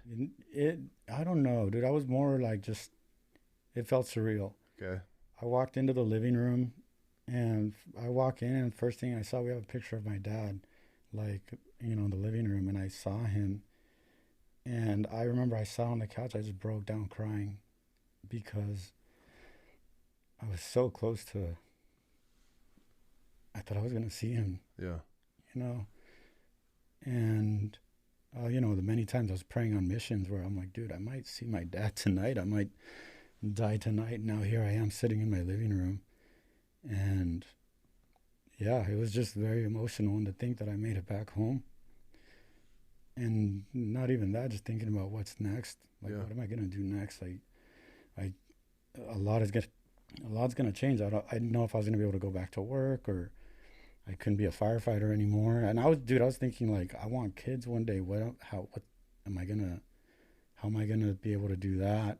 And it was just emotional, dude. I was crying there, and then went to my room and just trying to set everything up, like the IV pole, because I still had this PICC line, and just trying to get all that in order, and just trying to see what's next. Like, what am I gonna do next? Career-wise, life, and the trauma that you have to now unpack from being shell-shocked and everything else that's been going on. Dealing with on a battlefield, and then there's no military support, which we didn't get fucking shit anyways in the Marines. But okay, so now that you're home, you just realized your career of being a firefighter's gone. There's no chance of being probably a cop is gone. You have these huge medical bills, which I can only imagine. That's not cheap. Getting your eye removed and going through, you probably spent close to a month in the hospitals here. So what's it been like afterward? Because obviously you're in school now. You're going to school to be... I'm in nursing school right now. I get my bachelor's in nursing. Get your bachelor's in nursing, which is incredible. But now, what's weird for me is you you're your own like lone ranger when it comes to the trauma that you're dealing with, because our whole generation went through it together. And you have all these charities, you have all this support, you have everything to support these OIF vets, right? But then here's little Gio over here that got blown up in Ukraine volunteering. So you don't, nobody's helping you, and you're trying to deal with this on your own. Yeah. How has that been? Because you have some major trauma. Like I'm not like calling you out on it, but there's no way you went through what you went through, and I'm sure we're not even getting into the details of the trenches and shit you were dealing with there. How are you processing? Because I'm like, you're sitting here telling me that artillery's raining down on you for days on end. There's no trees left in the forest. It's all just shrapnel. And like, how the fuck are you processing this all on your own? How, like, dude, it's just praying a lot. Yeah. And, you know, having just the right people there. I remember at that point, my Instagram, like, people found out I was hurt, I was getting more followers, and it's crazy because I would wake up at night either like just from pain, and I'd like try to distract myself. I'd go on Instagram and I see people commenting like, "You're so brave, you're a hero, you're a legend," and I'm over here like fucking just curled off in so much pain. I was like, this is not what heroes or anything, this is not what they look like. I'm a fucking mess. And it's crazy because like the people that were there, dude, like, you know, my family, my girl, my best friend, you got the right, like, you just need your small circle. For sure. It was crazy, man. Like, I remember, I'll never forget, at that point, too, I was getting kind of told, like, hey, apparently there's rumor that some people in Ukraine that were still, like, hitting me up, or people I was with are like, hey, the Russians are, you know, still having death threats on foreigners, even out here, that they're going to kill any foreigner that went to go to Ukraine. So now I'm over here, like, still on guard, right? There was one night I'll never forget that I was in my room on a fucking IV, like giving myself my meds, and I woke up and I heard something fall in the backyard. I'm like, that's fucking weird. And then, but I like was listening, and then I heard our screen open. And I look and I see like the light turned on, and I'm like, what the fuck? Like, somebody's out there. And I remember my girl was in bed next to me, but I quickly sat up, dude, because I heard the sound. I sat up, listened. The door swings open, the screen, and the door was still closed, but I saw the screen open, the light turned on. I was like, what?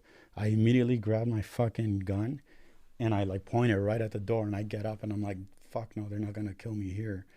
And I remember I ran. I was like, you know what? They're going to fucking kill me. They're not going to do it in my house. Like, let's fucking go outside.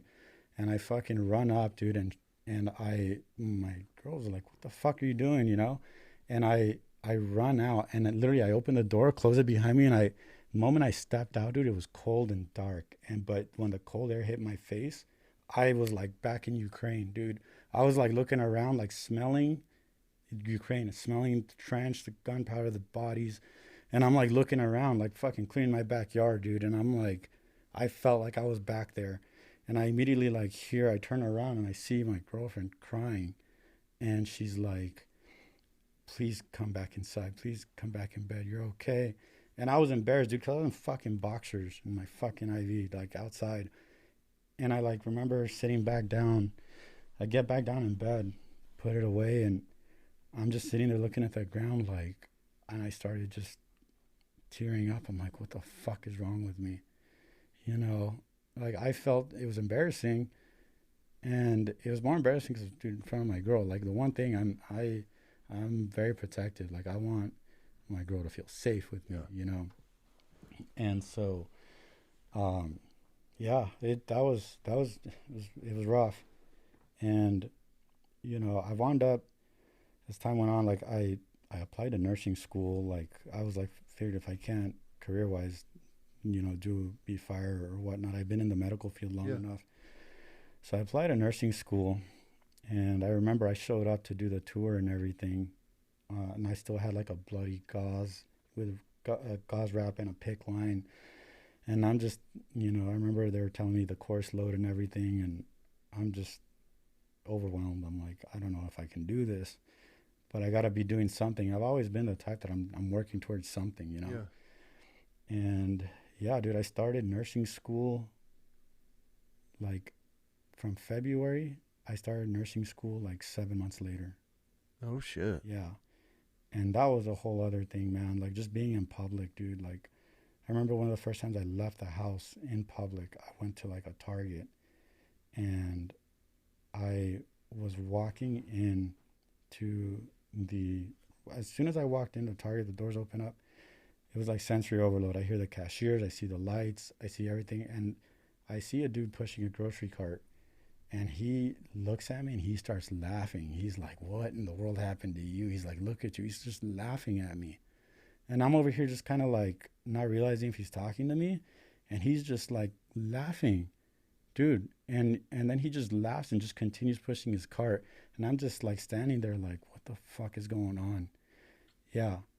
Damn. And dude, like it's those things like that started making me realize like, dude, people here have no idea.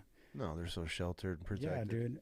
And like, dude, I've been in nursing school, man. And even then, that was trying to learn things with one eye.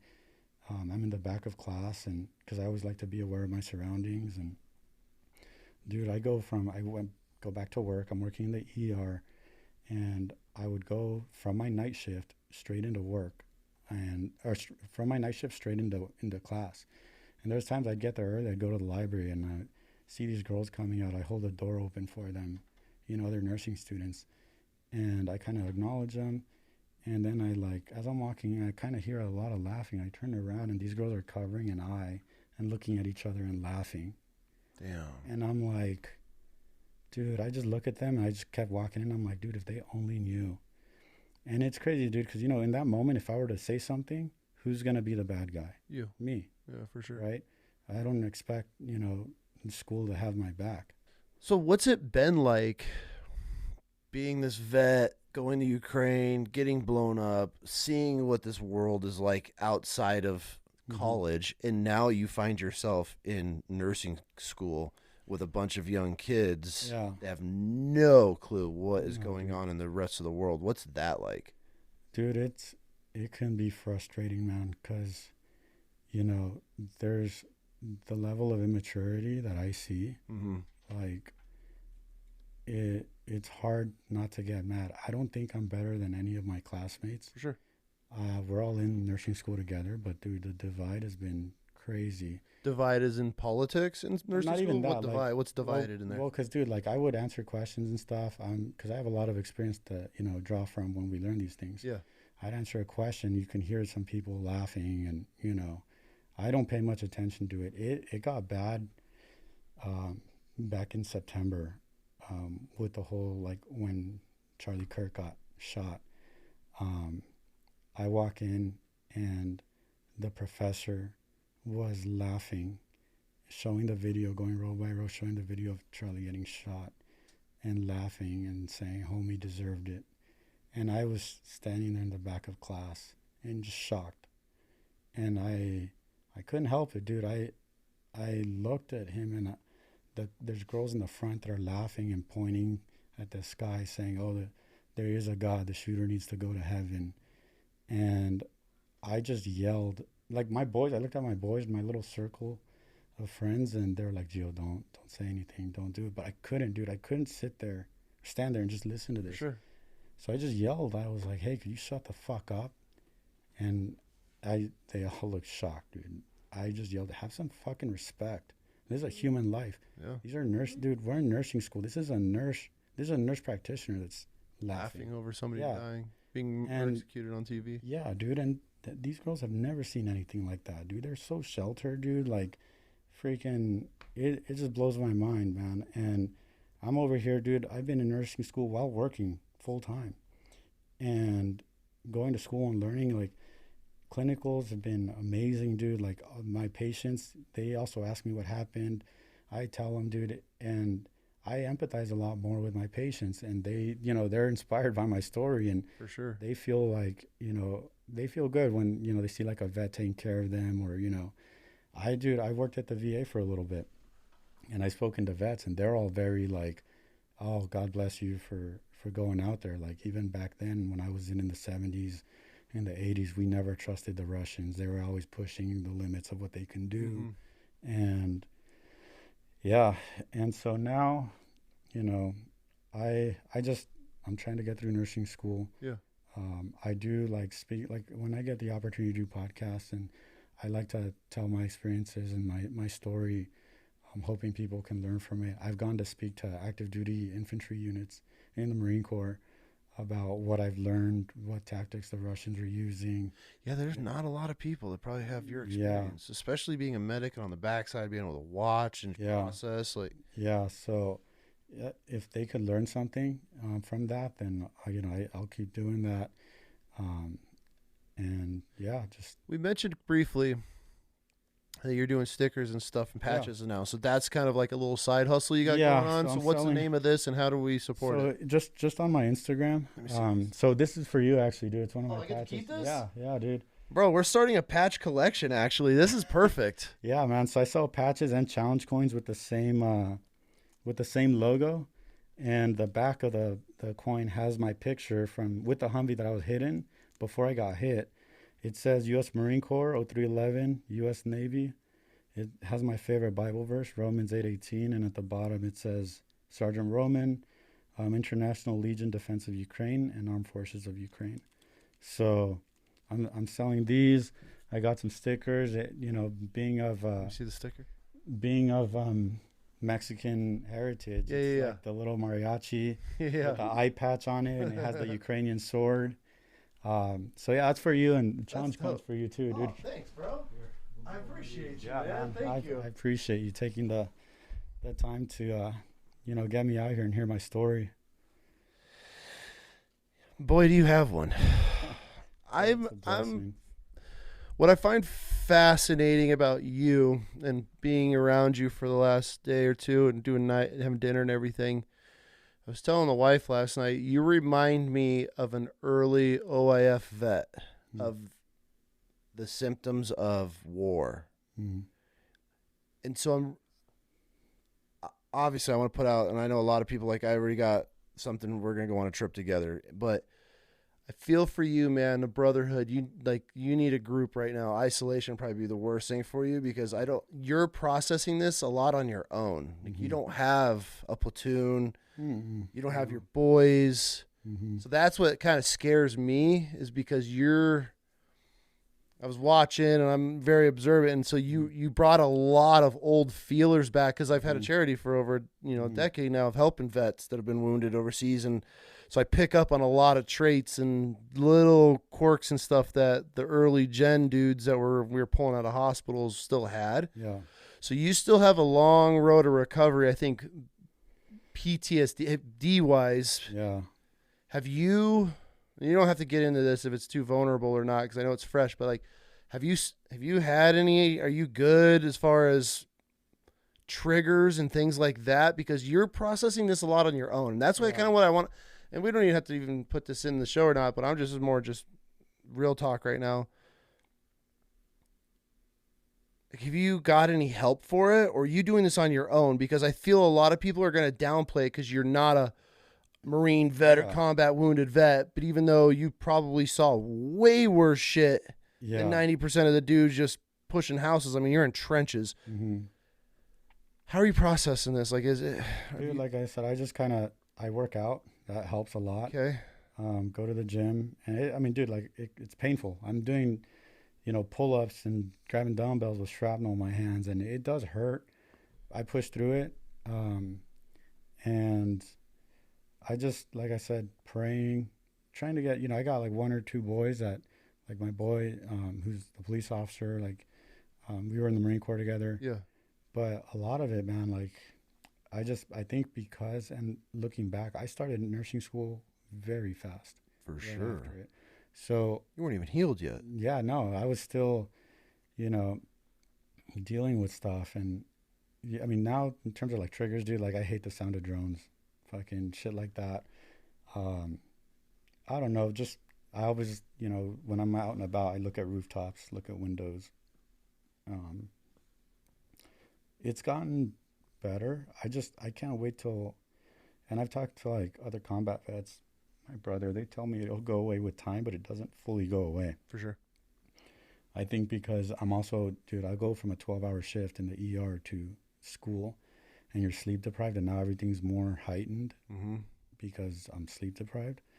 But, you know, I am pushing through it, and yeah, I just kind of, what helps honestly is like talking, like doing podcasts, talking to other people. They learn from my experiences, and yeah, it feels good if there's something people can take away. But I mean, I'm very proud, dude. Like, everything said and done, I don't regret going to Ukraine. Would you go back to Ukraine again? Absolutely, man. I would have gone back already. I want a family one day. The one thing I wanted more than being a Marine is to be a dad. Okay.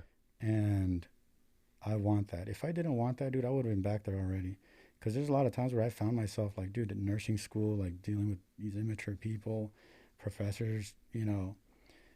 I feel like sometimes I'm like, dude, how is it that I have more in common and more acceptance from people in this country who don't speak the same language as me, but when we're on the front, when we're on the zero line there, we know our roles, we're there for each other, and they have my back, I have their back. And I feel that over there. How is it that here in my own country, in, you know, my community, that there's people who just, they'll laugh at you. Yeah. You know, I go to the gym, go to store, people do double takes. Some are respectful, some just laugh, dude. Some take pictures. And you gotta learn to, like, fucking just, you know, accept it. Because, dude, if you get mad, I'll never find peace. You'll be angry all the time. And yeah, it's a day by day. I take it day by day, man. I just trying to get through school. I think that's huge for you. Is you're going right into like a new chapter, a new identity. You're pursuing this goal of yours, so you're not this wounded veteran sitting in your house by yourself, woe is me, being fed pills by the VA and getting into your feelers, and then you don't have that option. You got to go right back to life. Yeah, and that's one thing for me. I would never take like any antidepressants or anything like that. I just, maybe because I know too much working in the medical field, dude, like I said, talking about it, working out. I mean, dude, the dark humor, dude, me and my boys, they're visiting me in the hospital. They're already calling me Mike Wazowski, bro. Like, they're bringing me a blanket with a Mike Wazowski thing, and I'm just like, fuckers, you know? Yeah. And I know it's all out of love, dude, you know? For sure. And so that helps, too. Just like I said, having the right crowd, man, it's funny. The jokes me and my coworkers make, dude, I love it, man. Yeah. That's good. You need that. Yeah, exactly. That sense of humor for guys is a huge thing, and that's where it helps like eliminate some of that just feelers, and you're able to like kind of express some things. And it's good to have that group. You have a lot of the right things going for you. Yeah. You know, with having a core group of guys, your family's there, your mom, your brother obviously is a Fallujah Marine, so you could always lean on him. And then I'm sure doctors and nurses have probably some of the most fucked up sense of humor on the planet. From just dealing with just the shittiest of shitty situations, you know, with people. So, I can only imagine the sense of humor in doctors. So that probably helps a lot, too. Yeah, absolutely, man. It's funny. I still work with the doctor that treated me and stuff. Yeah. And I always, like, we make each other laugh because I'm like, hey, man, like, you gave me Dilaudid, dude. You gave me the big D. I'm like, I could use more of that D. It's all red. It's like trying to walk away. I'm like, no, come here, dude. Like, they're not used to that shit. Yeah. Tell me about some of your tattoos. You got... I see. Nate, run me through some of your tats, because I feel like you have all these tats, even though they probably look random to most people. I feel every one of these things has a significant meaning behind it. What do you got going on? Yeah, as I go through life, like when things happen, I go through, you know, or I get a tattoo. Yeah. The most recent one is this one. It's a hand with a syringe and a rifle. In Hebrew, it says Yahweh, which is the name of God. Mm-hmm. Because over there, like, I prayed whether I was using my rifle and you know, fighting or treating somebody with a syringe, I would just tell myself, God, if it's in your will, like, you know, let this bullet find its way, or if it's your will, this medicine is just water without you. So it's your power that, you know, heals. So I got this one for that. I got the logo of the International Legion. It says Slava Ukraini. I got our logo from our patch here, from the patch of our unit. Those are pretty dope. Yeah, and then my favorite Bible verse, Romans 8:18. I'm, you know, Christian, so I got the soldier kneeling before the cross. The American flag, I got the Navy, the caduceus, Navy anchor, and then my EGA up here. Yeah, it's, we'll see. There's more to come. Fucking hey, man, you've got some chapters checked off for sure. Yeah, it's a blessing. Like I said, I don't. It's hard because I know I've done a lot. Like you see everything, but I don't feel like I don't think I've done anything like crazy. It's just, you know, we're our own worst critics. Oh, absolutely. And so, like for me, once, you know, I'm a nurse and I'm able to, you know, kind of do more and help people. I mean, I already see it, dude. The funny thing, I was talking to my buddies. Now, I everywhere I go, I'll have like a former patient of mine recognize me, or, you know, they've seen me talk, or they've seen me online, on Instagram, and they're like, "Oh, dude, you treated me, you helped me out. Like, what's going on?" So I did, you know, I'm able to see the impact I have on people, and that's a blessing in itself. For sure. You know, if I could give people, you know, that motivation, that extra kick to keep going, then it's all worth it. Yeah. Closing on this, you've experienced a lot, you've accomplished a lot, you chase wild goals and go after it. If there's a message for people listening, what's something that the world should know?